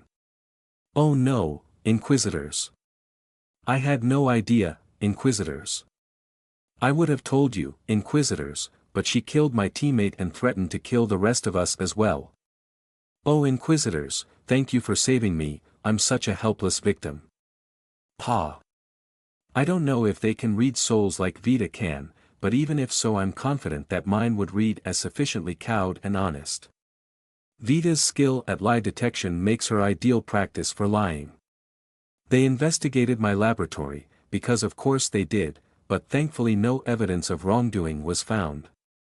Theodora and her slime clone must have gotten out safely and cleaned house before leaving it, bless them both. Unfortunately, I do not know where either of them are, nor have I made any effort to locate them, because even with all available evidence pointing to my innocence, I was put under observation for 3 months. I had a constant minder, a zealous thorn in my side that I just couldn't pluck out. At least after the first month I convinced them that, if I was going to be having Templars following me around all damn day anyway, they should at least let me do biomancy work on them. I whiled away the next 2 months doing an absolute drudgery of healer's work, earning personal and political capital by not charging any actual capital for the services. After the constant, exciting research opportunities Vita supplied me, it was frankly quite unbearable. I couldn't even sneak in experiments on anyone other than myself, which was just horribly inefficient. After the 3-month mark, I'd finally been cleared of suspicion. At least, cleared of official, legal suspicion. Which was wonderful. I finally had some breathing room. I took a day to visit Vita's family and continue my work on them, which was exactly the kind of therapy I needed. Then our border forts got smashed by Sigulda's army. Oh yes, did I forget to mention? The nation of Sigulda declared war on us. This is, perhaps, the mistake that led to me being in front of the king today. In the darkest hours of our war 40 years ago, the young King Sharon intones, your grandfather, First Lord Havelock Vesuvius, won his status by ripping victory from each and every battle, no matter how outnumbered. King Sharon sniffs in what he no doubt thinks is an imperious manner, his speech sounding like it had been memorized barely 10 minutes before this meeting. Watcher's eyes, he is just so young and stupid. Our king is shorter than Vita, for goodness sake. He can't be more than 10 years old. The throne room in which I kneel before him is a hastily constructed edifice, lacking so much of the previous royal palace's opulent wealth it reminds me more of the Hunters' Guild than the ultimate seat of power within the country. Reconstruction of Skyhope is proceeding with relative smoothness, but by necessity the focus is on practical, essential structures. No one has the assets to make anything for the sake of aesthetics. As Sky hoped, the perception event has brought the rich low. The center city was not merely residential and governmental, it contained the largest banks, the entirety of our minting system, the most expensive land, the vast majority of our metal. The degree to which this act of terror brought our country to ruin cannot be overstated. It is therefore to you, the king continues, that I have decided to give the honor and duty of protecting our grand country on the front lines. You will be promoted to Strategic Brigadier General, my king, the Templar whispers to him. Strategic Brigadier General, he parrots, and to be given command of 3,000 troops with which you will meet the enemy army in battle, to achieve victory for Valka. Shit. Victory will be yours, I promise, the words empty but necessary. How many tactical officers will be granted to me, my king? Unfortunately, with our capital vulnerable, we have none we can spare. I very, very carefully keep my face blank. A lady does not whine, no matter how much this is obviously a ploy to get me killed. No tactical officers. This is nothing less than suicide. The worst part is, I can't even call it out for the lie it is. They have the appearance of a legitimate backing for this decision. Our army is effectively gutted, our fighting force either busy with keeping the peace in the city or busy being dead. The majority of our officers, both strategic and tactical, lived in the center city, so it need not be said what ended up happening to them. The distinction between tactical and strategic officers in Valka's army is a noteworthy one. Strategic officers are what you would normally think of when you think of a commander. Their primary purpose is to direct the assets under them, be those assets coin or men. They determine formations, troop placement, and plan the wars before, during, and after each battle, although not all at once, of course. There are many of them with many different specialties, and together they make sure the grease gets on the wheels, so to speak. My newly drafted position puts me in a position of complete power over all 3,000 troops I will be given, but I have no capacity to make decisions on grand strategy, or determine where those troops will ultimately be deployed to defend. The absolute highest commanding strategic officer is of course the king, but in practice the king rarely interferes with war other than to declare it. Tactical officer, conversely, is just a very fancy way of saying living weapon. Tactical officers command troops, although generally only a very small number of troops assigned specifically to support them. What a tactical officer is, in layman's terms, is a person with talent or skill so overwhelming that they can eliminate an enormous amount of the enemy's troops, sometimes in the quadruple or quintuple digits, before being taken out or forced to retreat. At least, in theory. Because of this overwhelming strength, the primary job of the tactical officer in practice is to check the enemy's tactical officers, locking them down so that they do not obliterate entire allied battalions by themselves. The enemy army is nearly guaranteed to have individuals powerful enough to deal with people on the level of a High Templar, and I will have none. We will be completely slaughtered. Damn this fool king. I've been very careful to play nice with the Templars, to actively oppose the rare voices that correctly call them out on the obvious power grabs they have been making. The entirety of this perception event ended in their favor, suspiciously so, but without an actual means to check their rampant growth I believed it would be better to ride it higher. Yet still, they have it out for me. Why? How much of Vita and I did they observe without us noticing? Or do they have some other problem with me? I continue, placing none of these thoughts on my face. If I may make a request, then, I would like to include as many standard troops in the brigade with skill in thermomancy or aeromancy as can be spared. Once again, the king glances at a Templar. They hesitate, no doubt weighing the lives of valuable mages against the threat of making it obvious how unreasonable this deployment is. They're not calling this a suicide mission, even though it is, so they can't justifiably deny me the assets I request unless they are needed elsewhere. I picked thermomancy and aeromancy because of their particularly limited usefulness in the recovery efforts. In the end, the Templar nods at him. Granted, the king declares as if it was his own idea. That can be a concern for after I make it out alive, of course. I quell my furious thoughts, trying to plan a way to do that while the rest of the meeting washes over me. I exit the temporary throne room with my mind ablaze, letting my feet take me over the still shattered streets to where I have been told to report and meet my officers, all of whom have substantially more qualifications and experience for this position than I do.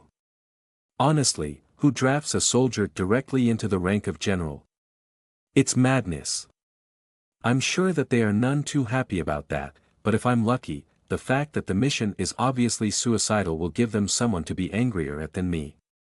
6 days later, we march. Moving an army across Verdantop is a slow and messy business. The roads are not designed to hold 3,000 people in formation, but advancing through the forest would be obvious suicide, so the roads are the only option. Perhaps I could escape to the forest alone, live there as Vita enjoyed doing, but I doubt I would survive without her.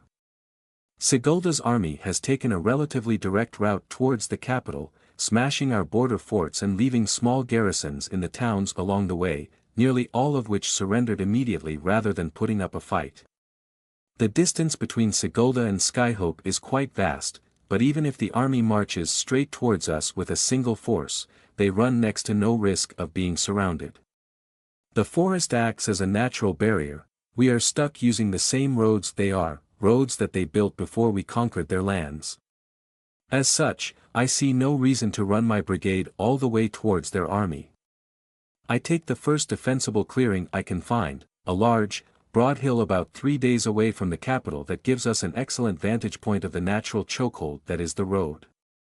As places to make a last stand go, it really isn't bad. If not for the lack of tactical officers, it might have even been a valid position from which to take on a superior force. Probably not, however. The drop in already low morale hits with a physical weight when we see the army of 12,000 approaching us. I've known from the start that we stand no chance if our forces clash, but the sheer volume of human bodies approaching us, all with the dark skin and white hair of the Siguldians, feels like the match being lit on my funeral pyre. They stop, thank the Watcher, rather than immediately charge up the hill. I can only assume they are taking the time to decide on the optimal method of dismantling us. On the way over here, I thought of only 2 ways to survive the situation in anything approaching an acceptable outcome. One of them, however, would require that I deny the person I have spent so long ensuring that I become. That, I will not do. I give my orders to the commanders under me, at least half of which involve methods of negotiating ideal terms of surrender in the event that I am unable to do so myself. Even if things go poorly, we can bring value to our country by burning our supplies, destroying our weapons, and allowing ourselves to be captured as prisoners, which must then be guarded, fed, watched. It's not a noble sort of value, but it is value. Then, I descend down the hill alone, bearing a flag of parley. This does not at all seem to surprise the Sigoldans, as they have seen a lot of surrenders this campaign given the sorry state of our military. When I reach the bottom of the hill, a group of riders on what I believe are horses of all things move out to greet me.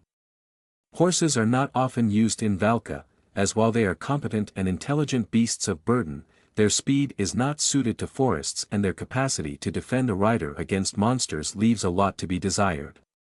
Various giant insectoid creatures tend to be vastly superior, as while they cannot move as quickly they have both superior offense and defense, as well as the capacity to grow chitin, which can be harvested to provide valuable materials. The main rider's helmet plumage implies he is an officer of some importance, at least, so I suppose I can take solace in being taken somewhat seriously. "Hail," the officer greets me from a distance, he and his guard stopping a respectful distance away. "I am Ajit Suchdev, speaker for the great Sigoldian army." "I am Third Lady Penelope Vesuvius," I respond, Brigadier General of the Valkia army and highest-ranking commanding officer of the troops behind me. "I am here to negotiate terms." "I am invested with the power to negotiate the terms of your surrender," the speaker responds. I shake my head, letting the exhaustion I feel seep into my features. "I have my pride," I tell them.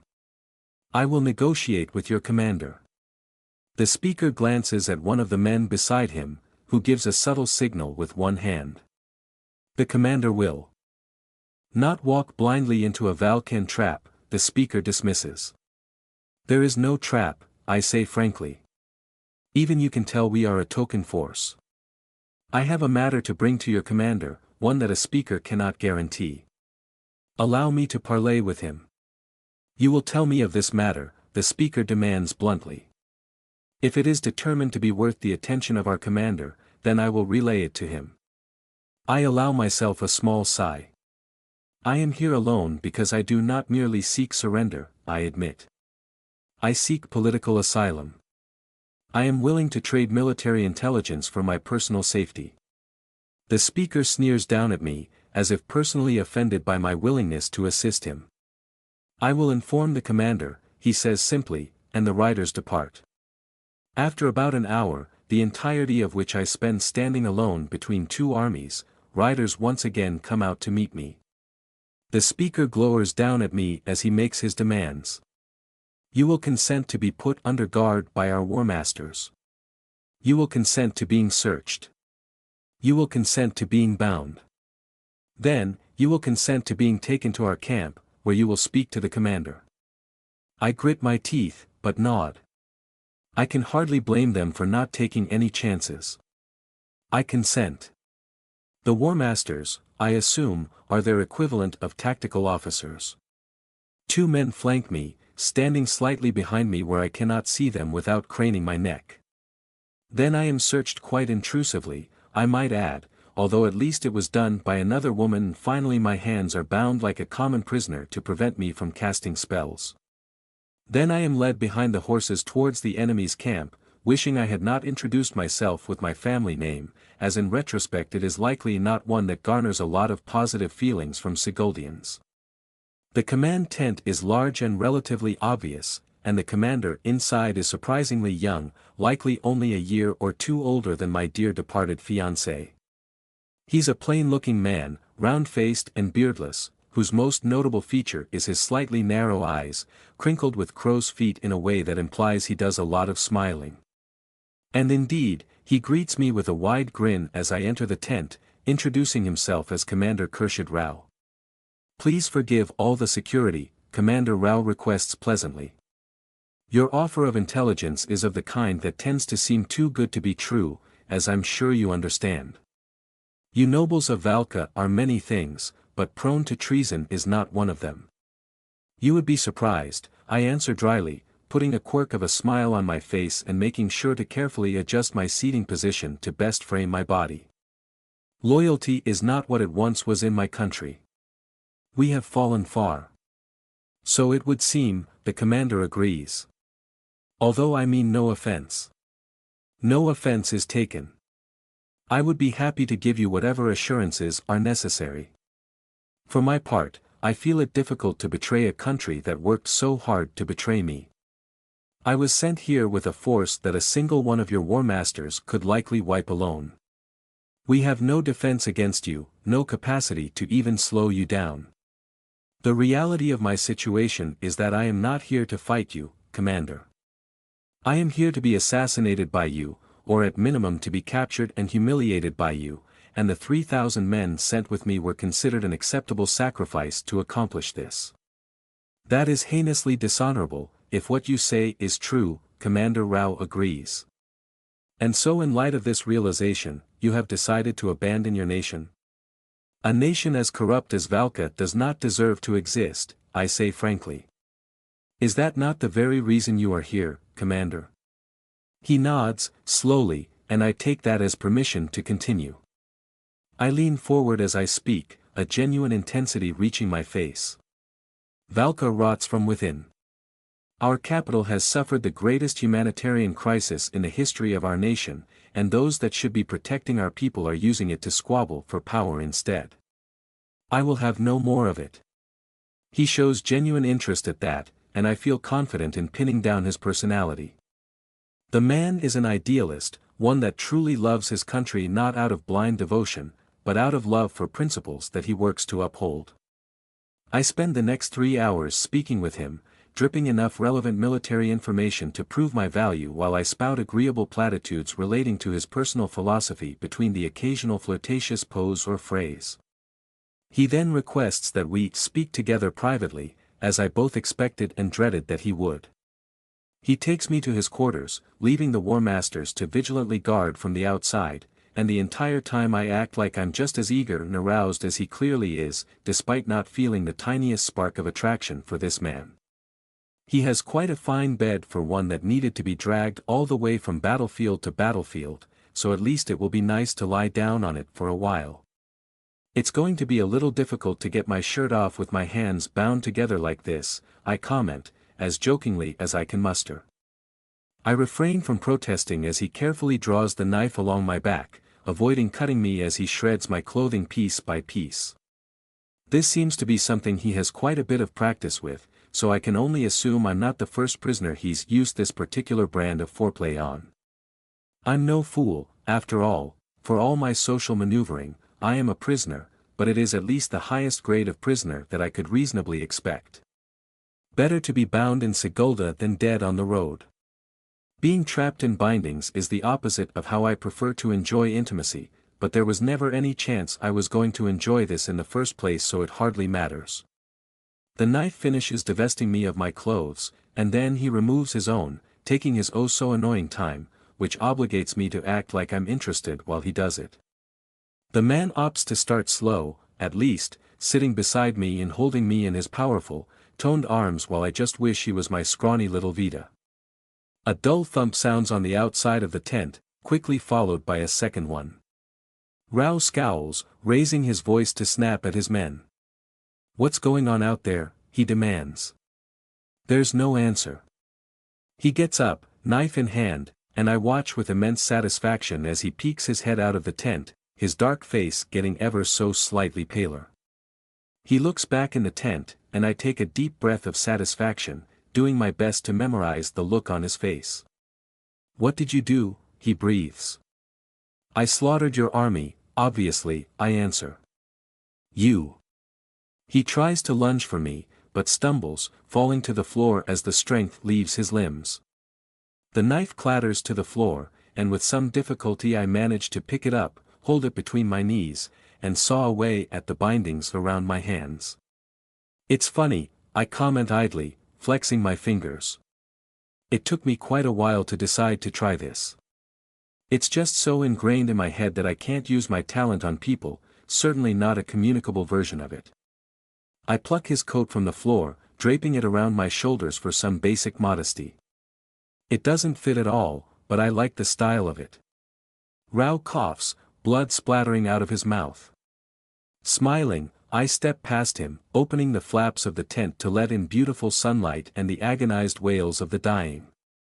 The war masters on either side of me are motionless on the ground, blood pooling in their mouths and leaking from the butt of their gambesons. There's not much to see, alas, as these particular variants do nearly all of their damage internally, but being able to gaze out at the mass of bodies curled up on the ground, screams of the dying snuffed out as their last breaths get drawn, it sends a shudder of pleasure throughout my body. It worked. Is this what is this? Rao moans uselessly. Disease, you fool, I chide. What, have you never been sick before? Anyway, as I was saying. It's been ingrained in me since I was a little girl to not do this. But then I realized something, this is war. You declared war. Don't you know what that means? I grab Rao by the chin, twisting his head ever so slightly to face me. I must admit, now that he's paralyzed on the floor with blood seeping from between his teeth, I find myself substantially more aroused. Not that he's in any shape to continue where we left off, of course. It means I can kill as many of you as I want, I tell him, grinning because I no longer have a need to hide it. I can kill 12,000 people and watch them die, and not a single person will hate me for it. They'll praise me. They'll actually praise me. He responds by vomiting more blood, which is such a conversational non sequitur that I can't help but laugh at it. Come on, I taunt him openly, not bothering to pretend it's anything else. Don't you have better last words than that? This is not war, he chokes. I scoff. You're here to kill us all. You don't get to complain just because you don't like how I killed you back. You're inhuman, he manages to get out. I grin. Even in death, he's a flatterer. Not yet, I don't think, I tell him. But I'm working on that. Rao succumbs to paralysis without further comment, and I indulge myself for the next 5 minutes by waiting around to watch him die, scanning his body with spells to absorb the full experience of his agony as my creations burst his insides piece by piece, organ by organ. It's over far too soon, but at least I'll get to enjoy the memory later. Now, however, I must get back to work. There is an important second phase to my plan, which is not getting killed by the undead that are about to spawn due to it. I walk about the camp, admiring my handiwork and double-checking that none of the healers' tents managed to squirrel away. A survivor. Then comes the frustrating work of counter-diseases, plagues designed to target plagues and wipe them from an area so that my army can come in and destroy the zombies. When I finish, I beat a quick escape, sending a signal to the sky. I'm cutting it close, far too close, as any moment now undead will start to rise from the beautiful slaughter I have committed. Thankfully, I have thermomancers. They advance, hurling fire around the camp. Only the supplies are spared, which we capture and sterilize. It's enough food to feed 12,000 soldiers for a month, and though that's a lot, it is honestly less than I was hoping. I suppose we can try to raid the supply lines that they have no doubt set up behind their advance force, but that will be a job for someone else, if I have anything to say about it. Which I will. All 3,000 of my troops watched me walk into the middle of an enemy army and be the only one to walk out. We positively identified 5 known High Templar level threats, all of whom are now dead. It's unprecedented for a person to have the level of power I just displayed. Watcher's eyes, I wish I could just keep using it. I wish I could slaughter the entire church the same way. And technically, I can. I would just need to kill all of Skyhope in the process, because the great weakness of disease is that it is rather indiscriminate. For the right price, I could lay the church low, but the price of my entire city is not one I'm willing to pay.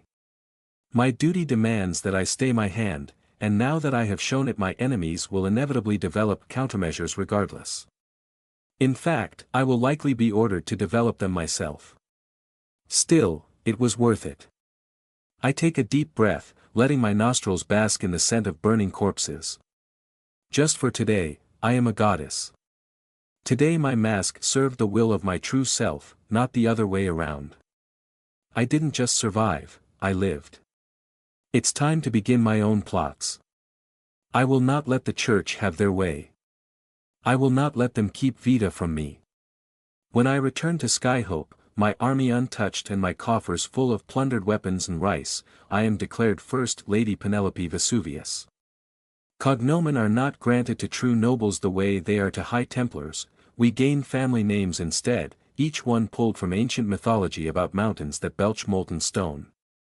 I, of course, already possess a second name, so my title is not added to.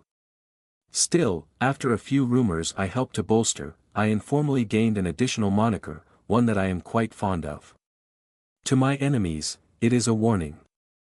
To me, it is an aspiration. Vesuvius the Inhuman. Today is the 1-year anniversary of the day that I ate my father. It's an inauspicious day to finally find myself at the island's edge. The forest doesn't grow near the edge, for reasons I don't know. When I finally found it, I was hesitant to leave the relative safety of the trees. A road runs between the forest's edge and the islands, and roads mean humans. Even if I don't hurt one by accident, they will certainly be inclined to hurt me. I don't want that, no matter how much I deserve it. So despite the great dread of familiarity, I craft myself a disguise. A bit of trial and error over the course of a few weeks is enough to find a working method of shaping my webs into something I can wear. A silky cloak made of webbing, gloves and thick paddings for my feet, and of course the wooden owl mask that I have held on to all this time.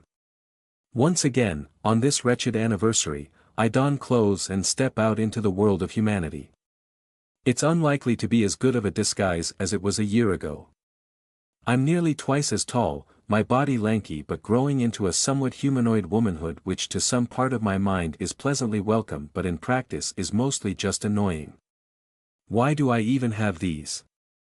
I've seen human women attach babies to their chest before, but given that I hatched from an egg and immediately started killing my siblings, I don't think I want to put any part of my body near the mouth of a baby Vrothizo.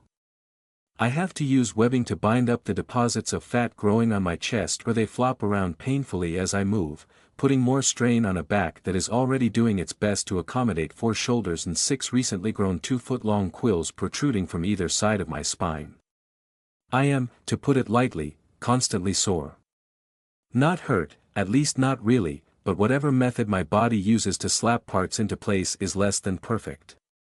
In terms of the disguise, however, the biggest giveaway is going to be my feet, which I don't really have anymore. Instead, I have talons. I find myself drawn to creatures that are fast, presumably because of how much of a coward I am. For a while, I feasted on 2-legged lizard monsters that hunt in packs and ran down prey much like cat cells.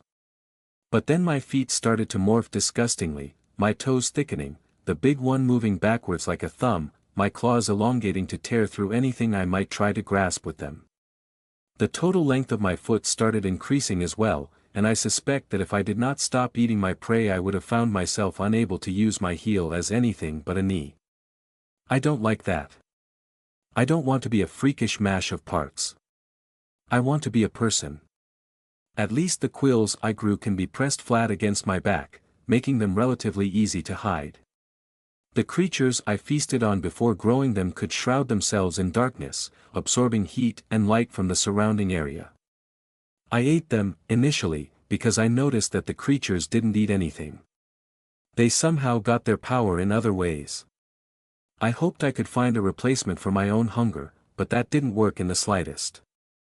Still, through trial and error, I think I have figured out when my body alters itself, if not how or why. 2 conditions have to be met in order for my form to change: I must eat a single kind of creature repeatedly, and the creature must have some sort of trait that my body does not currently possess in an equal or superior capacity. When I feast entirely on tiny, non-magical mammals, for example, my body doesn't seem to change. These also happen to be the kinds of creatures that taste particularly unsatisfying, which I do not believe is a coincidence. They still suffice, and that is what matters. Despite the churning of my fears, I exit the forest for the first time in a year, finally making my way to the edge. I glance down at the islands, the mists below them, at the unfathomable distance between us, and I feel underwhelmed. Still, something about the vaguely novel experience of gazing down instead of up holds my attention, and I start to walk along the edge, part of me hoping the stone I stand on will crumble and send me tumbling off. Memory is a funny thing. I'm not counting seconds, so I have no idea offhand how long it has been since I started walking. But if I just look up, in a moment I can compare the position of the islands where they were the last time I glanced, compare that memory with the memory of the day's length 312 days ago, and know how quickly the island moves and therefore how long it has been since I last checked. Of course, that takes effort, and I didn't always check the time on a given day a year ago, but whenever I am curious I can usually figure it out. I'm not curious today. I just want to look down and let the novel sights distract me from my own thoughts for as long as they can. I manage to keep this up for a few days. Day and night, I plod along the edge, occasionally catching and eating small animals I sniff out along the way. It's a pleasant walk, comparatively speaking, with much to look at and many idle ruminations about the consequences of simply stepping off. On the fourth day, the mists below start to clear. Enormous tendrils of flesh crest above them, writhing without apparent purpose. The more of the creature I can see, the more of its tendrils and eyes and impossible scale I witness, the more of a sinking feeling starts to weigh itself down in my chest. So. This is God, then. If you fall, a woman's voice says, I will be awfully annoyed if I have to catch you. I freeze. I had been so entranced by watching the watcher that I didn't notice the absurdly powerful, absurdly delicious-smelling scent approaching me, tickling at my urges to eat. Still, I've been out on the road for a long time now. I suppose it was inevitable that I would run into someone. I glance in the direction of the voice and behold a flying figure in brilliant white chitin armor, full plate from helmet to toe, not exposing a single hint of skin. A Templar uniform, although the red accents around the edges of the armor indicate a higher rank. No one ever explained the ranks to me, however, and I've never seen a Templar with red. The presumably female Templar, judging by the voice, since that is literally all I have to go on, lands beside me. It's an odd experience, to be this close to a human after so long. I know that I've grown, but actually staring at an adult face to face without having to crane my neck upward is more than a little jarring. Cat got your tongue? The armored Templar asks, tilting her head. Or is this a mystery thing? It's a little early in the season for masks, and I don't think we're going to celebrate the Skyhope Festival this year, considering recent events. I take a deep breath, and then let it out, trying to force myself to speak. It has been so long. Sorry, I managed to choke out. You don't have to catch me if I fall. The woman barks out a laugh, turning her body to look off the edge with me. Thinking of joining him down there, are you? She asks flippantly.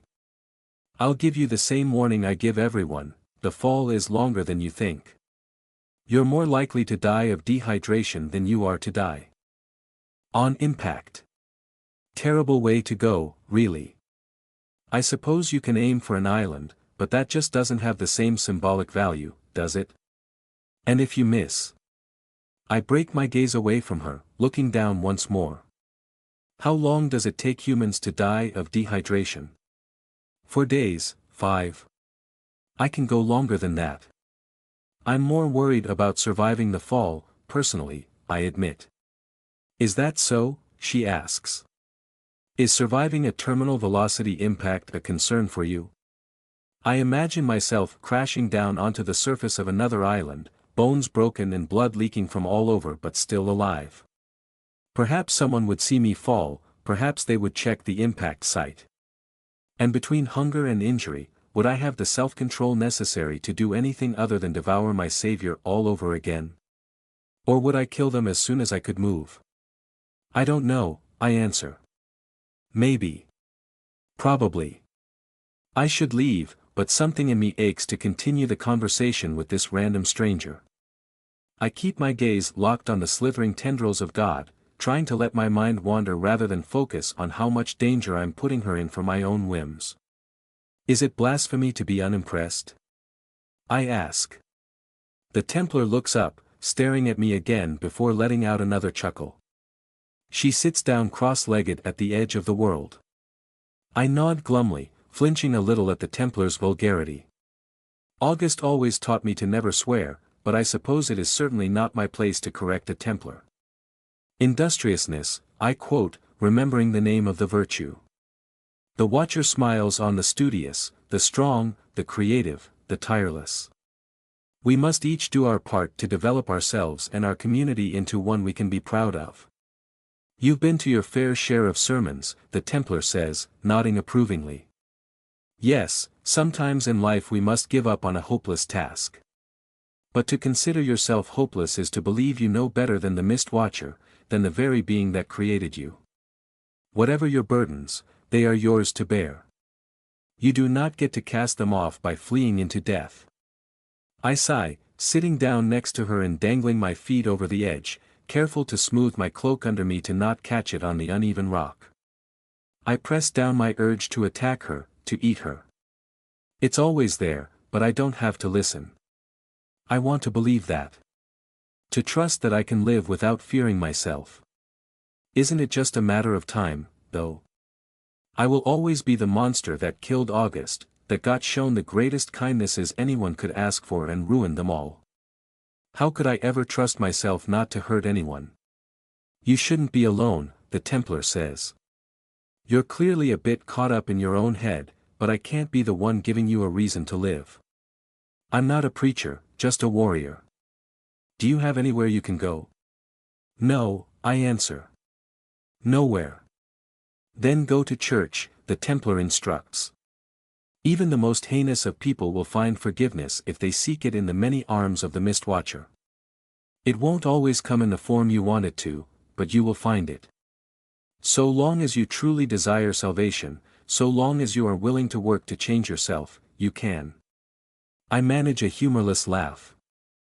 I suppose if there's one thing I'm good at, it's finding myself changed, I answer dryly. Good, the Templar answers simply. If you stick to the safety of the roads, the first major town is just over 100 miles that way. A long walk, but you couldn't have made it all the way out here if you weren't tough enough to survive it. I swallow, hating myself for even considering it. And if I don't follow the safety of the roads? I ask. She laughs. 28 miles that way, she answers, standing up as she points. It's a small village, not even a town. The roads there all got grown over, cutting them off from the outside world. I just tried burning them a path, but we don't have enough salt to keep the land dead. They're cut off, but too damn stubborn to move. They could use a protector, if you're strong enough to make it there. I'm pretty much the opposite of the protecting type, I comment, but my eyes are drawn in the direction she indicates nonetheless. Well, they could use a killer, too, the Templar tells me. It's the same damn thing on this island. High Templar. A voice shouts from down the road. High Templar, please come back. Oops, that would be my Minders, the High Templar says, laughing. I'd best get going. Her fingers flick around in a rapid blur of movement, and then she lifts off the ground, flying away. I can't help but be jealous of that, at least a little. I'd like to try eating flying creatures, but I'm afraid that instead of wings I'll just get some other wretched mutation. I don't really have any way of controlling it. The last thing I want is to replace my mouth with a beak, and find myself unable to speak. But wait. Why does it matter if I can talk when I can't even trust myself around humans? Before I know it, I'm moving away from the edge, heading towards the village that Templar spoke of. I hope she was accurate in terms of the direction she pointed, because I'm following it exactly. But why? The idea of being with humans again, well, let's just say that I have no illusions of being able to live like I used to, and certainly no intention of being any kind of protector. How could I be? No, if I'm being honest with myself, there's only one reason I'm going. I'm just really, really lonely. I miss August. I miss Sharif. I miss all the kids I used to play with. I even miss Claretta and Fulvia, no matter how painful those memories are. If I could just apologize, no, there would be no point. Seeing me again would only make their life worse, it would be yet another sin. But still, I miss them. I miss everyone. The 5-minute conversation I just had felt like filling a hole that was drilled through my heart. I need someone to talk to, or I'll go crazy. That's what I've been missing. Ugh, is this what you meant, Vita? Is being human just going to give me more cause to put humans in danger? I can't get those words out of my head. Enjoy being human. As if I could enjoy anything after what happened that day. Yet still, I feel that ache to be with them well up in me. My feet continue to walk in the direction I was shown. It's dark by the time I first smell humans, and despite my sedate pace, my heart thuds rapidly as I make my way towards them. The forest here is dense, the ground damp and soft. Vines curl between the tops of trees, brambles clog the ground between trunks. My silk coverings are tough and don't suffer damage, but it's still slow going. I often have to claw or bite myself a path forward. Still, the flora isn't purely an annoyance. In many places on the ground, I see flowers blooming, though I can't tell what color they are, due to the lack of light. Beautiful, bittersweet plants that both remind me of the worst mistakes in my life and still fill me with the joy I had collecting them during that time. I carefully step past the gorgeous blooms and continue approaching the smell of humans. Beholding the human settlement is startlingly similar to my first view of New Tausi, if much closer. Like the city August lived in, this village lies in an inexplicably sudden clearing, a spot where plants, for whatever reason, dare not to grow. The humans, of course, don't care, their kind thriving in this sort of environment. The stone buildings sit haphazardly around each other, one or two glowing quietly from the fire within, but most are dark, the people inside sleeping.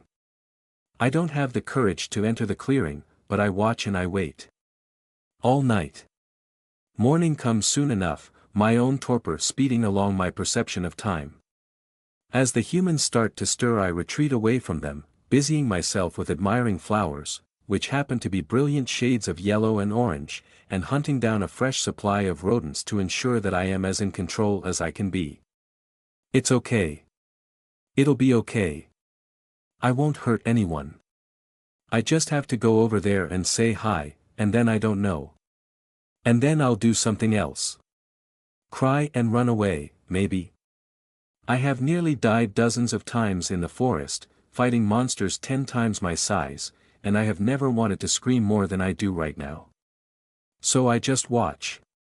The structure closest to me appears to be the home of an adult woman who is shorter than me, which is still weird, and 3 children, 2 boys and a girl. I watch them go about their day as I peek through the trees, longing to go greet them. The children are close enough together in height that I assume they are each only a year apart, the oldest of them likely only a couple of birthdays ahead of Sharif. The girl, who is the youngest, shadows her mother as the woman goes about doing chores, from hanging clothing up to dry to chopping firewood out of a nearly intact dead tree that seems to have been recently felled and dragged next to the house. The boys play together for the start of the day, but after an hour or two their mother yells at them to cook food. They work together to do so, the oldest heading inside and starting the fire while the other runs off elsewhere into the town, returning with an armful of vegetables and a sack that smells like dead meat. Unexpectedly, he glances directly at me right before entering the house, and the two of us share a moment of frozen terror before I jump backwards, retreating into the forest with a racing heart. He saw me. I double and triple check my mask, my cloak, my other coverings, they are all in place. He didn't see what I am. He looked so scared, though. But why? Is there something wrong with me? Is my mask okay? After making sure I'm far too deep in the trees to follow, I sit down next to a flower patch and, with shaking hands, remove it.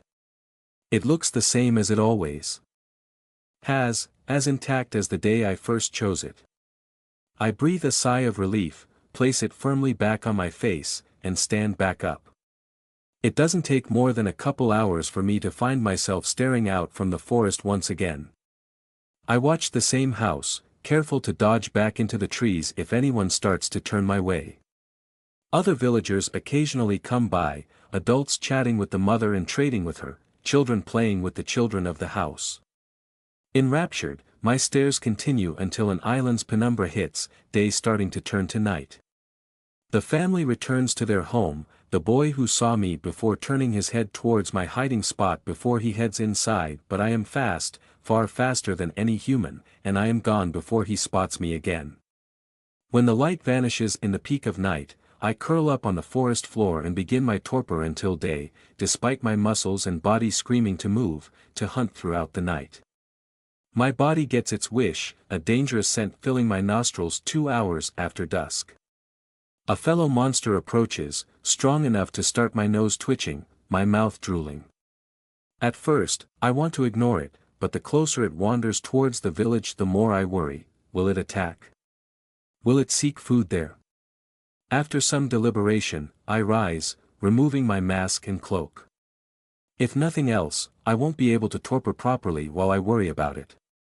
I hunt, and a few minutes later the 5-legged exoskeletal beast is dead, its meat and blood nourishing me for the night. As well as, perhaps, its soul. I don't know for sure, as I barely even understand what souls are, but I've heard the word, and from what I understand they are quite important, unique to living things.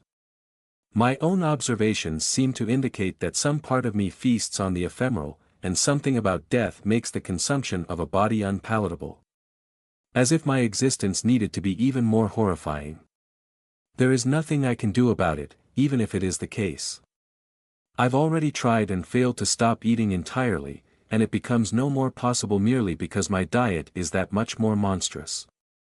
Before starving to death, I reach an even worse state. Failing to eat doesn't make me hungrier, it only reduces my self-control. A couple 10 days pass like this.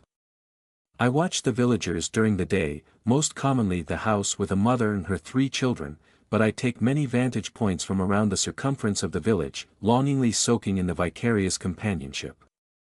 I'm fairly certain that I am spotted a few more times, unable to watch every possible witness at once, but I am never pursued. The village is built in an almost perfectly circular clearing, and from nearly anywhere it is possible to see the strange obelisk in the center of that circle, sticking upward like a giant needle. I have no idea what it is, and no courage to enter the village in order to investigate. When powerful creatures get close, I kill them, occasionally eating them when I'm forced to fight with my teeth. It is always possible that I will grow some new and horrible part of my body, but as long as the village isn't encroached on by the same kind of monster repeatedly, I will hopefully be okay. For the first time in a long time, I have even set up a nest, web traps and advanced warning systems allowing me to effectively guard the entire forest surrounding the village. At this point, I almost wish we'll get attacked by something, just cut the damn suspense. I'm listening in on a conversation between 2 of the men of the village, named Jay and Myung. My hearing is very good, after all, and while I know eavesdropping is rude, it seems less rude than inviting myself into the village and maybe eating someone. The people of the village have somewhat of a strange accent, but I don't find it very difficult to interpret them regardless. Oi! Myung snaps. You'd best be respecting the High Templar, Jay. She came all the way out here for us, that's more than we thought anyone would do. Especially with the capital how it is. Jay grunts. Well, either the High Templar did something, or it's that ghost Oon's boy keeps harping on about. I twitch my ears a bit at that. Is the name of the single mother of 3 I watch so often, which means the ghost is probably me. Don't know what manner of thing the boy saw, but he ain't the only one.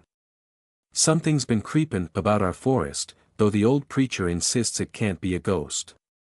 And what does he know about ghosts? Avi seen stranger things in the forest.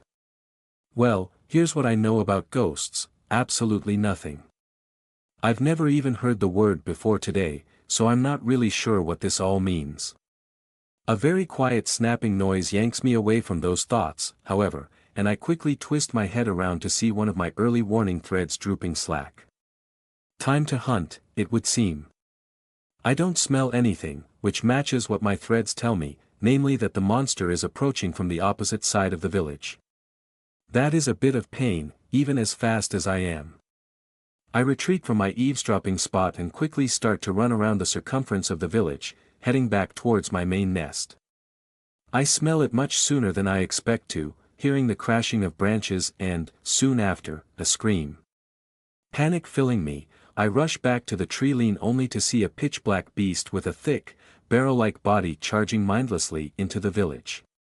It has 4 twisting horns jutting from an abnormally small head given its size, and it runs on 4 equally disproportionate legs, hooves in the front, needle-like feet in the back, all of which are far too small for a creature with such a massive frame. Sharp spines coat its back, chitinous armor covers its belly, and dark fur shrouds its face. Even before I see it open its maw to reveal curved, black teeth, it's easy enough to recognize my kin. Vrothizo. And it's rushing straight into the village, its first target a woman I have never met yet seen so much of. Honestly, I don't know what else I should be expecting from my life.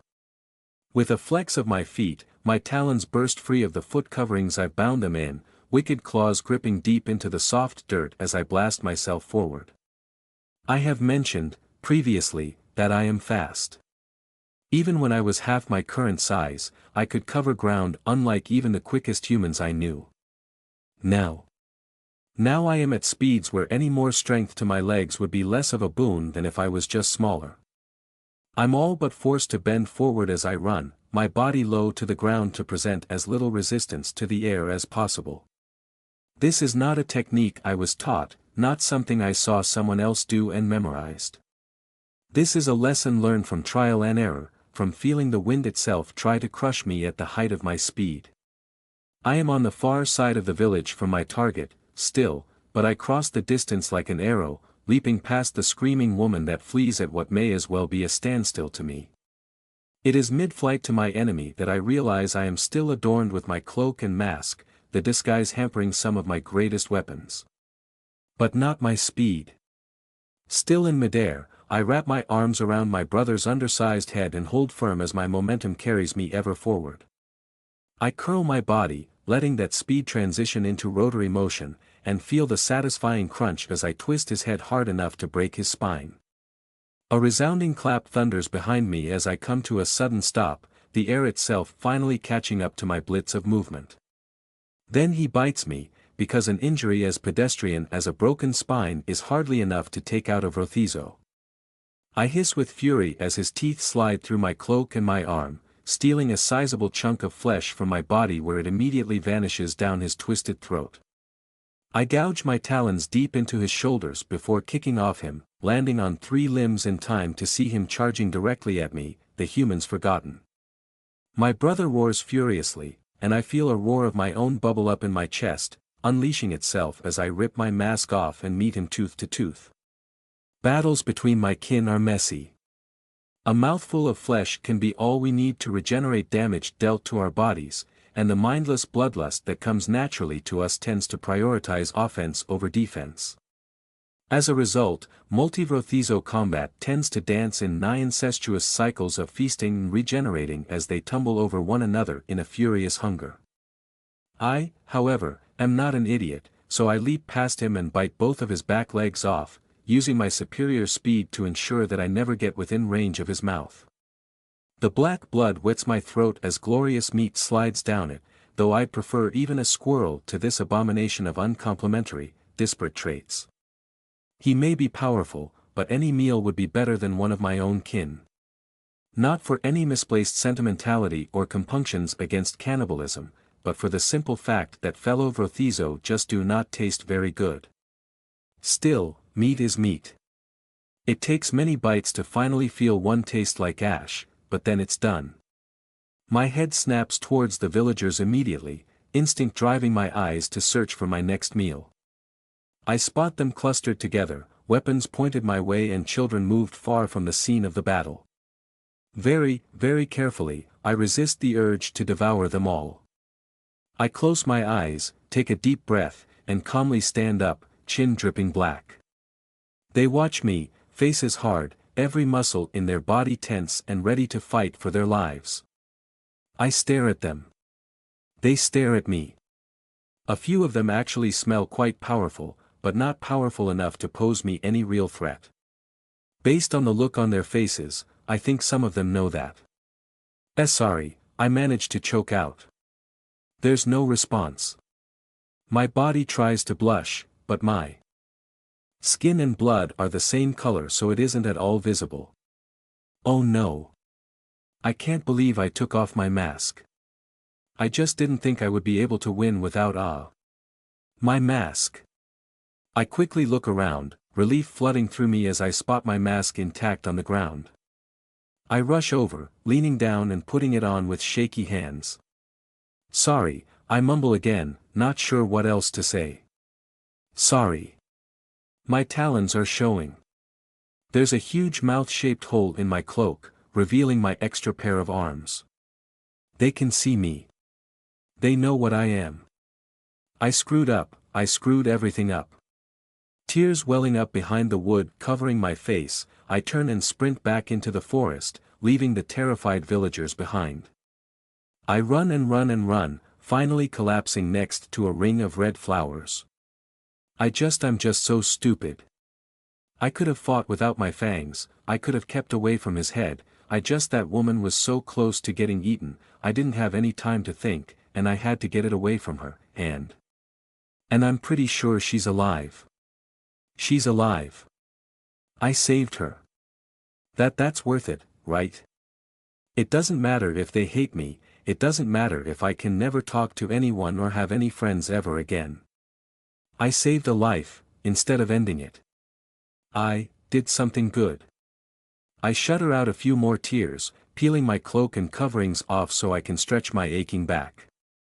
I extend my quills perpendicular to my spine, letting them vibrate and feeling heat flow into my body, watching light twist unnaturally to render everything I see as warped and distorted. The heat is soothing, a balm on the layered, crisscrossing muscle groups under my skin. I stretch all four of my arms, rotating my shoulders slowly as I splay my toes.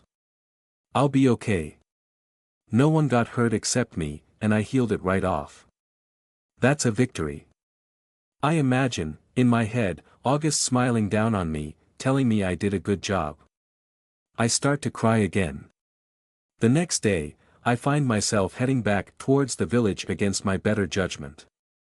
I need to know that she's okay. I need to see with my own eyes that it wasn't for nothing. I peek out from my usual vantage point, and I'm surprised to not only see Yoon and her children, alive and well, but right next to the edge of the forest there is a small basket. Hesitantly, when I'm sure no one is watching, I grab it, lifting the cloth draped over it to check what's inside. A variety of dried and salted meat, a couple vegetables and mushrooms gathered from the forest. I don't understand why someone would leave this here. That night, I swiftly rush over to Yoon's house, leave the basket on her doorstep, and retreat back to my nest. The next day, I find it by the edge of the forest again, this time filled with different varieties of meat and vegetables. I'm not really sure what to do about this, but on a whim I pick some of my favorite flowers, put them in the basket, and then return it that night, still leaving everything else that was inside it where it is. The third day, Yoon stands with the basket in her hands by the edge of the forest, alone. Even her daughter, who always seems to be clinging to the hem of her dress, waits by the house with her two boys. She's scared of me, but she's looking for me too. I, of course, watch her from a completely different part of the clearing, trying to figure out what to do about this. Hello. Un calls out into the trees. Are you there? Do you understand me? Yes and yes, not that I have any intention of saying so. Hello, she says again, and then steps into the forest. Oh, shoot. I dash around the edge of the clearing. I have a lot of webs set up around here, but they don't catch everything. If she gets stuck, and then something else comes by, she'll die. Hello, she repeats yet again, right as I jump in front of her, halting her advance into the forest. She jumps in surprise as I stand up, looking down at her. Get back, I tell her. Stay out of the forest and stop leaving me those baskets. Un is a bright-looking woman, with tightly curled blonde hair and a generous smattering of freckles. Her eyes go as wide as saucers as she stares at me, making me glad I have my mask and cloak on securely. You can talk, she remarks in surprise. I mean, yes, I can talk. I stammer. It's not safe here. Please leave. Need to thank ya, the woman says. Don't have much, but thought could maybe find something you like. But then, did you leave me those flowers? Do you eat flowers? What? I manage, dumbfounded. No. Look, you can't give me any food, I don't, ack. Can you just get out of the forest? Why have you been watching us, she asks. I don't know, because I'm creepy. Her eyebrows raise a bit and then she suddenly snorts with laughter. That's such a funny answer, she giggles. Look, we've all seen you around for a while, and it seems like you've been helpin'. You haven't just saved me, right? You're why we haven't been attacked lately. I step back a little, my heart beating a mile a minute. I've been killing monsters, yeah. But look, I'm dangerous, Un. You know my name, she asks. I swallow nervously. I have really good hearing, I explain. Okay, so maybe you're a little creepy, but I still want to make it up to ya. Un insists, stepping forward. Come on, please. No, it's a little selfish, but just won't feel right unless I can do something for you. Just get out of the forest, I insist. Please. She taps her chin. Alright, but only if you come with me. My boys really want to meet you. I blink. Wait, I thought she wanted to make this up to me, not make more demands. I what? Come on. It'll be fine. Do you have a name? I Lark. My name is Lark. Nice to meet ya, Lark, the woman says, grinning and holding out her hand to shake. Carefully, hesitantly, I reach out my own hand and clasp it in hers.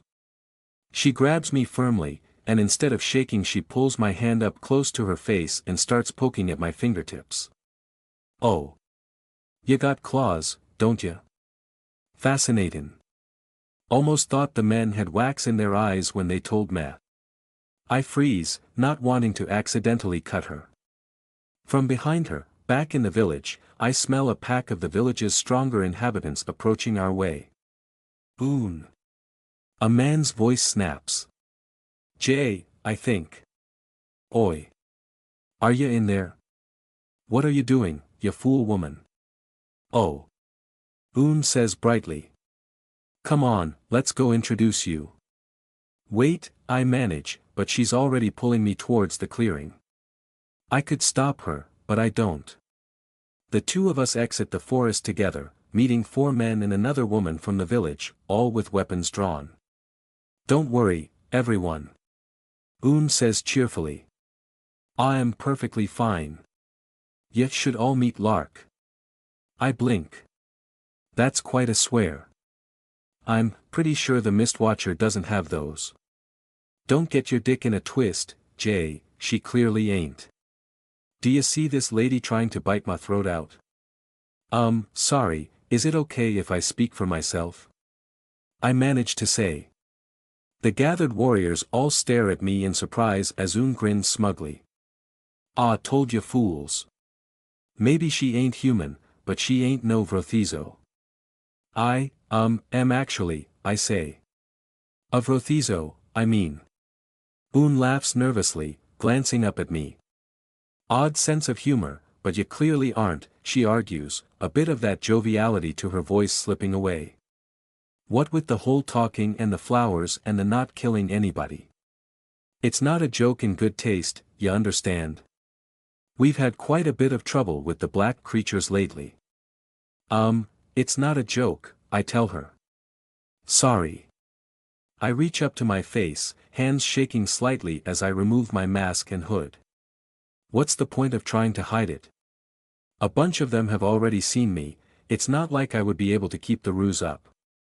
Lying is a sin anyway, I ought to at least be honest about it. I flick my triangular ears, letting them perk up to their full height now that they are free from the tyranny of my hood. Without the mask, I can see a lot better, though my vision is generally good enough for that to not make a difference. My eyes glance over the villagers, warriors tensing to spring into action while Un, she just stares in horror. I expected this, but I still feel tears threatening to form in my eyes. I suppose they'll drive me off, as is only sensible. I shouldn't even be here. I should have ran the moment they knew what I was.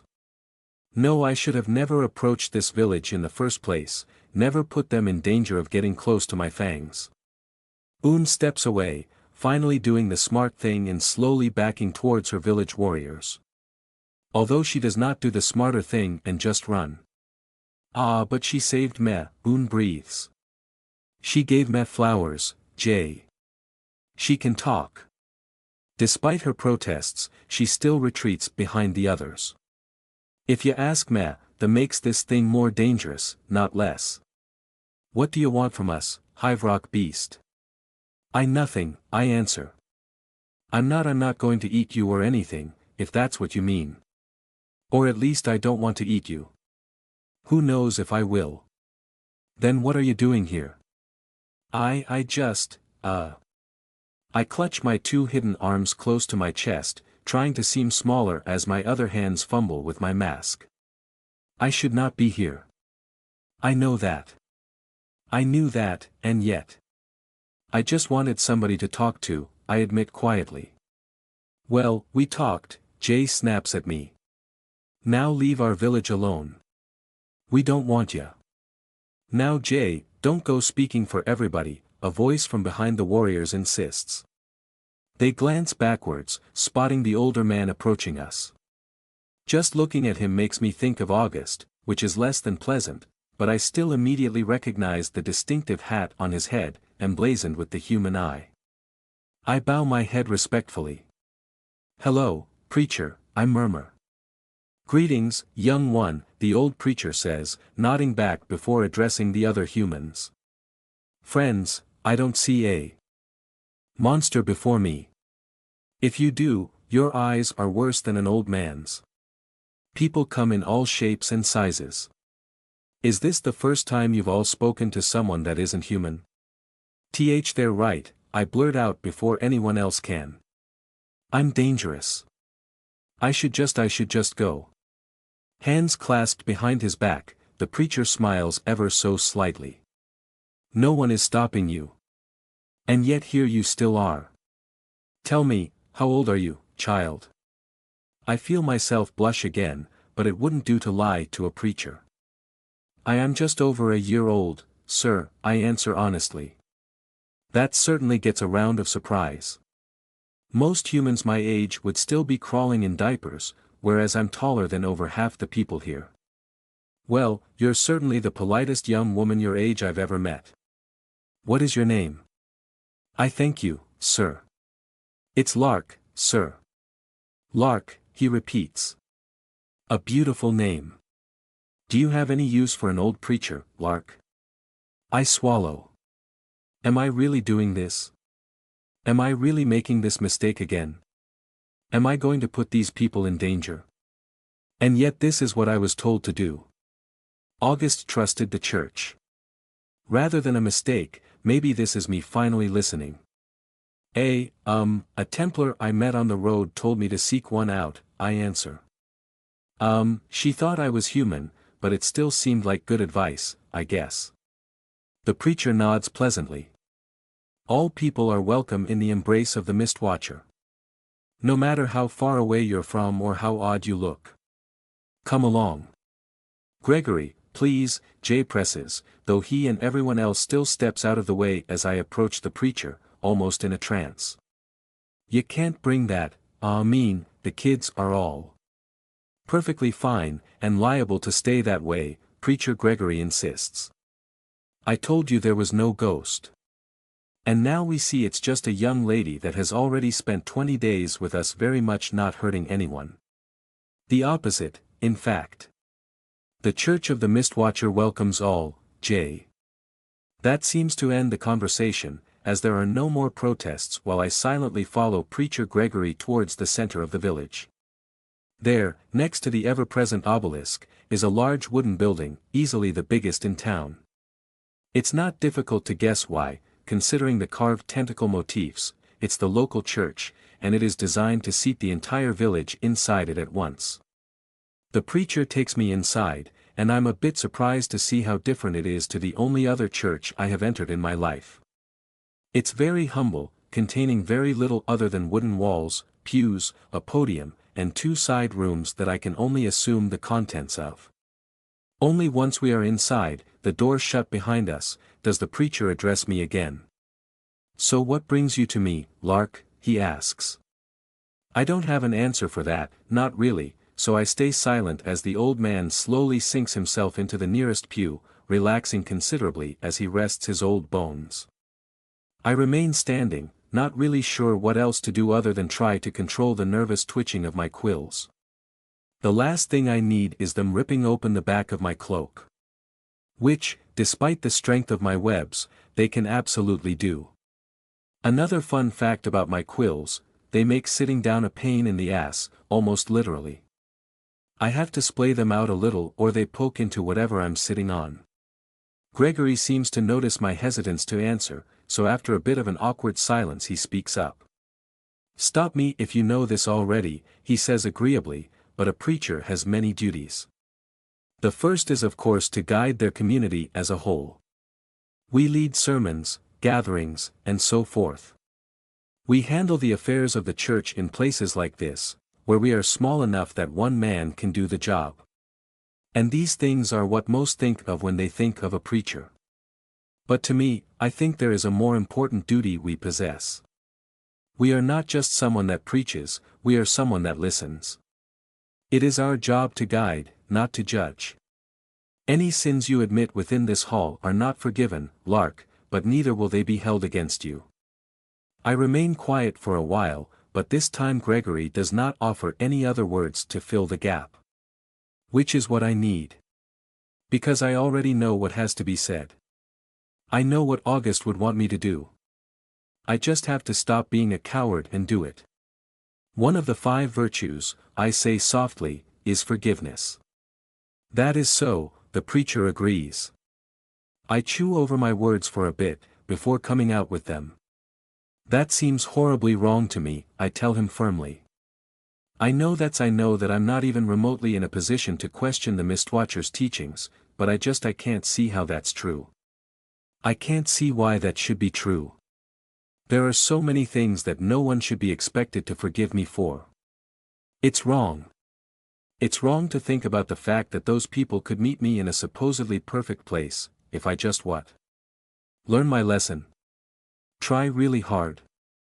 That's not perfection. That's unfair to them. I don't. I trail off, putting my mask back on out of instinct more than any real reason. I want to say more, but the words escape me. Preacher Gregory waits patiently to ensure that I am done, and then he answers. Why, he asks. Why is it unfair to expect people to forgive you? I stare right at him, steeling myself for this. I have killed 8 people, I admit to him, by eating them. My method for this involved biting their limbs first, in an attempt to keep them alive for as long as possible while I did so. Two of my victims were a married couple.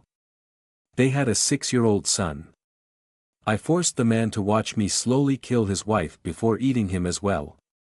Another victim was a man that loved me like a daughter, that I fooled into thinking I was someone I'm not while I killed people he knew. Two more people I managed to keep alive, because one of them was a biomancer that could regenerate limbs. I held her captive along with one other victim, ate their arms and legs, waited for them to regrow, and then ate them again over the span of multiple months.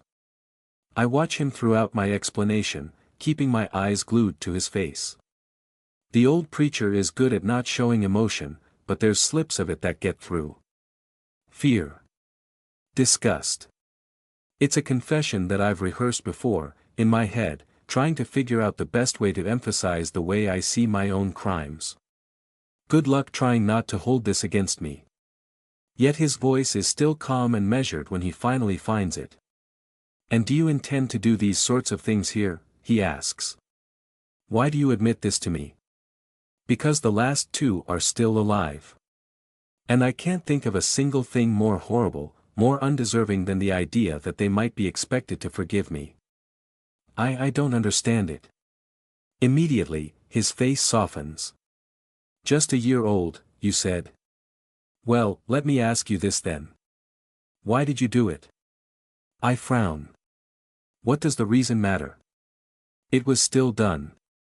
Well, at first it was instinct, I answer anyway. I was hungry. But some of my earliest victims taught me how to speak, and from that point on I have no excuse. I knew that they were people, that they could think, that they could be hurt, but I just didn't care. Yet now you do, the preacher confirms. I swallow. I do. But it's too late. I can't take back what I've done. No one can. But anyone can be redeemed. You are making a common mistake, young lark. Your victims have been irreparably harmed by you, but the forgiveness you seek is not from that of your victims. The forgiveness you must earn is that of the Mist Watcher. They may hate you until the end of time, and that is their right. But you may still be forgiven, nonetheless. I sigh through my nose. I don't deserve that, though. He shakes his head, that faint smile still on his lips. Lark. You misunderstand the nature of forgiveness. It is not a mercy granted to you that you may cease to regret your past. It is not a set of weights you can acquire with good deeds and place on a scale. The promise of forgiveness is an obligation placed on you, an expectation that you will earn your salvation despite your failings. Following the Mist Watcher is not a balm on your wounds, it is a duty that is liable to give you more of them. It is about work, it is about struggle, and it is about grinding away at this dark world we have been given so that we can make it just a little bit brighter. That is forgiveness in the eyes of the Mist Watcher. You are strong, child. From your strength you have built horrors and graves, but if you wish to walk a new path that strength will be tested far beyond the lengths to which your evils have strained it. Is that what you desire? I knew my answer before he asked the question. Yes, I whisper. He smiles wider, creases bending deeper around his eyes as the expression blooms across his face. Then welcome to our community, Lark. Those words were not met with approval when they were shared with the rest of the village, but to my surprise they were not gainsaid either. For the next few days, I was a constant bundle of panic, afraid to get close to or talk to anyone. I attended church, and after church I retreated to the forest. I killed monsters that got close, sequestering myself away until the next day, the next time all the villagers gathered in that one room and I tested my ability to ignore my instincts. And I am afraid to fool myself with arrogance, but in those times I barely felt them at all. It's always there, in the back of my skull, but I don't think about it. Not when the preacher is talking, not when lines of people glare at me as they exit the wooden place of worship, and not throughout the night as I guard the sleeping village, sitting next to the obelisk in the center so I can smell an approaching threat from any side. The obelisk is such a curious structure, feeling smooth and hard to the touch like glazed pottery or crystal. Does your mom know you're out here? I ask him. He winces a little at the question, but quickly puffs out his chest to give his counterargument. "Ahm as old as 5 of ya," he asserts. "If you're old enough to be out of the house at night, am too." "I suppose that makes sense," I agree, smiling behind my mask. "But in my defense, I don't exactly have a house." "Oh," he says. An awkward silence stretches between us for a while, but soon enough the boy blurts out what he came here for, with a bluntness I rather appreciate. "Ma pa was killed by a vroth," he says. "Last year." I nod slowly. "Did they get them?" I ask. "Huh? Did people kill the vrothizo that killed your dad?" I clarify. "Oh," he says. "Yeah." "Good," I say. Again, quiet stretches between us, punctuated only by the occasional absent-minded scuffs of Haon's boot against the dirt on the ground. "You're a vrothizo," he says eventually. "Right?" "Yeah," I confirm. "So why do you think it's good that we killed one?" "Well," I answer, "if a human killed your dad, would you want them dead?" He frowns, thinking. "Yeah," he decides. "Well, there you go then," I tell him. Again, we stare at each other for a while. I glance up, not that there's much to see with the solid stone of the island above us dominating the view. Nighttime is so much more boring than the day. I'm about to say something else when a dangerous scent tickles my nose, indicating that I have work to do. "Hey, I've gotta go," I tell the young boy who is 5 times my age as I stand up, ready to rush off and kill the monster that had the unfortunate idea to wander too close to this village. "Thanks for saving my mum," Hyan blurts out. "I thought you were creepy when I first saw ya, but you're not really." I smile at him, then I turn and run away. Things start to pick up from there. I get a little bolder. A few days later, some of the men are taking axes to trees at the periphery of the clearing to knock them down. It's a long and careful process, by the looks of it, and I watch them for a while before working up the courage to do something. When the 2 of them take a break to drink some water, I approach the tree, lean down, and bite through the trunk. Obviously, I can't eat trees, and they taste terrible. But my teeth slide through the bark and wood as effortlessly as they slide through flesh, and soon I have a big block of the tasteless crap in my mouth which I spit out to quickly take another bite. In a fraction of the time, the tree is ready to fall, and I ease it down in my arms before setting to trim the branches. The woodcutters gape open-mouthed at me throughout the entire process, which I can't help but be a little bit amused by. Slowly, over the course of months, my reputation starts to improve. People start to get used to me. And I start to get used to them. I still wear my cloak and mask almost everywhere, but I have normal clothes as well, and people don't always react with fear when I remove my disguise. When I hunt monsters, I don't just kill them and take the corpses deeper into the forest, I bring them to the village, letting the butcher prepare what's left for others.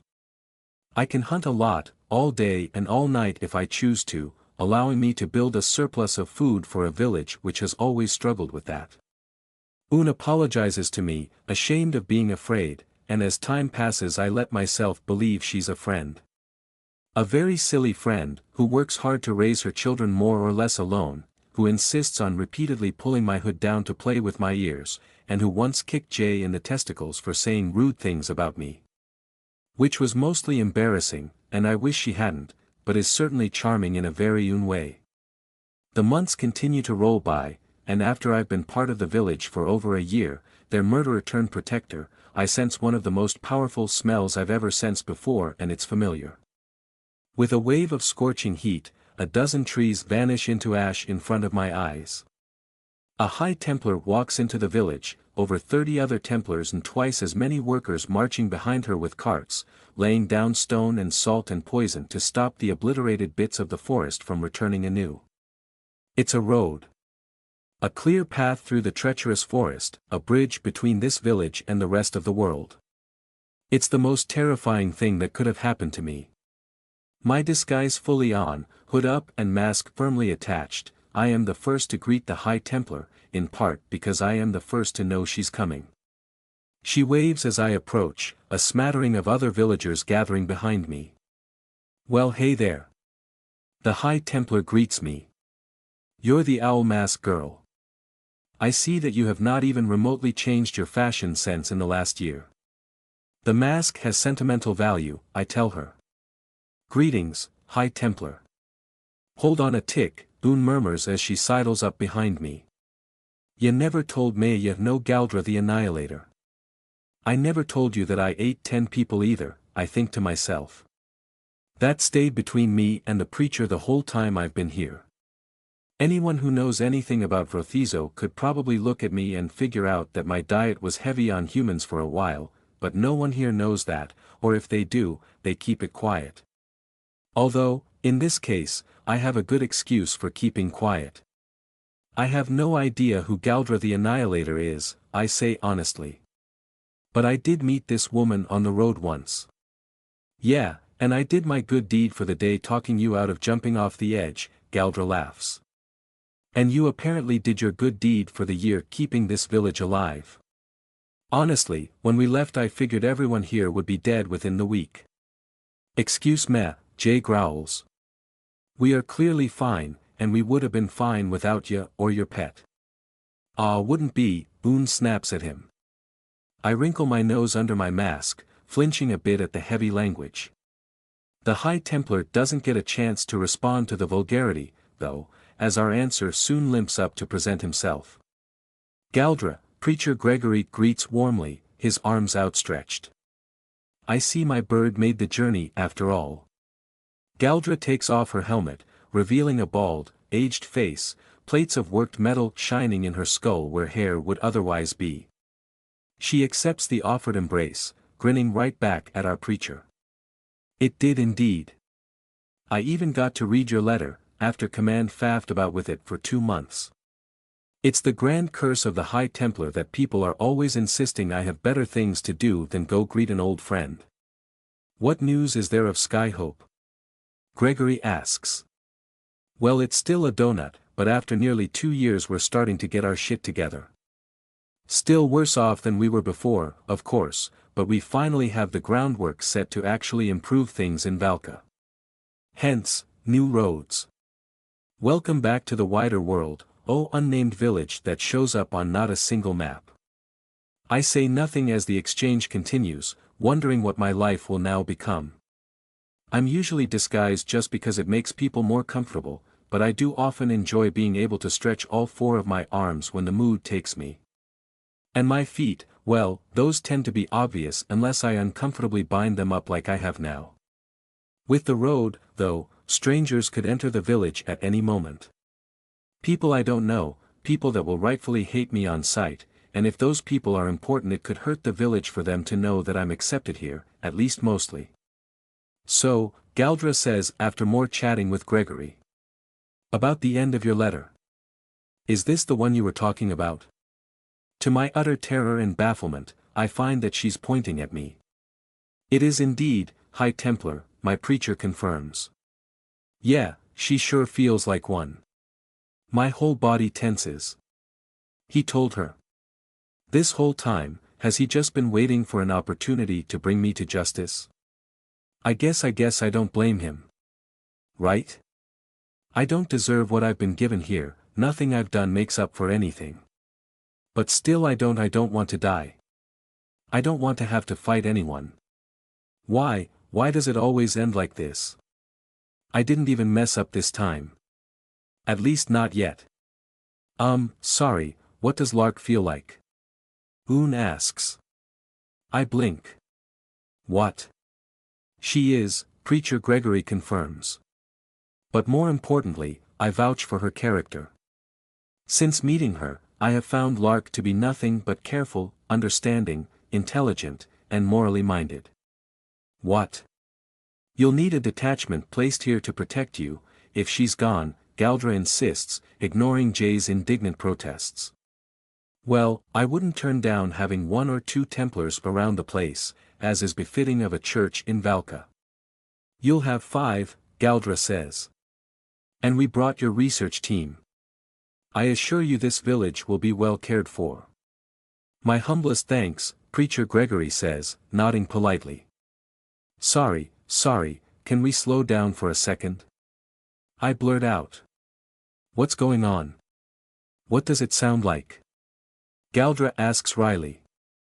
You're being officially invited to become a Templar, kid. What? But why? Do you know that I'm? She winks at me. A High Templar just winks at me. Ah, Lark, that's incredible. Un chirps, reaching up to vigorously rub the top of my head. You're gonna be a Templar? You'd better write. But neither of us know how to read. I told you, Lark, Preacher Gregory says to me. The Mist Watcher accepts all kinds. It is within my power to recommend you for this position, and I believe it is the path where you will do the most good. But I. Lark, Gregory says, cutting me off kindly but firmly. You have been here for a year. Have any of your fears come to pass? Have you ever even gotten close? I shut my mouth. He's right. It has never even gotten close. But I've been careful to never go without eating. To never get seriously injured. A Templar. Lark, you will be fine. And if what you fear does happen, what better place to be than surrounded by those most likely to be able to stop you? That's actually a good point. But I don't want to leave. I finally found somewhere that I'm almost comfortable. Even with the road, I should be able to manage. I should be able to help more than I hurt. Why does that all have to change now? No, I know the answer to that already. It's not about me. It's not about what place would be happiest for me. What Preacher Gregory is saying is that this is not enough. It's not the kind of goodness I could or should be doing. I have to be more than this. The Templars are where he thinks I'll do the most good. And I have to do good. I owe the world more than I can repay. I have to make August proud. Well? The High Templar asks. I'm not gonna drag you off if you don't want to come, but I do have a lot of stops to make before we get back to Skyhope, and I'm hoping to get a move on. Are you in, Templar candidate Lark? I swallow. This is just so ridiculous. I'm a Vrothizo. I'm a man-eating monster. Less than 2 years ago I was gleefully killing hunters, and now I'm joining the most important organization on the island. Is that a joke? I look the High Templar in the eyes. I don't deserve this, I tell her firmly. She snorts derisively, as if I couldn't have told her anything stupider. Do you think I do? I don't give a single shit what you deserve. Are you in or out? I swallow, staring blankly ahead. Un gives me a hip bump and a thumbs up, but I barely even notice. I'm confused, terrified, and overwhelmed. But I answer. I'm in, I tell her, and the next thing I know we're heading for Skyhope.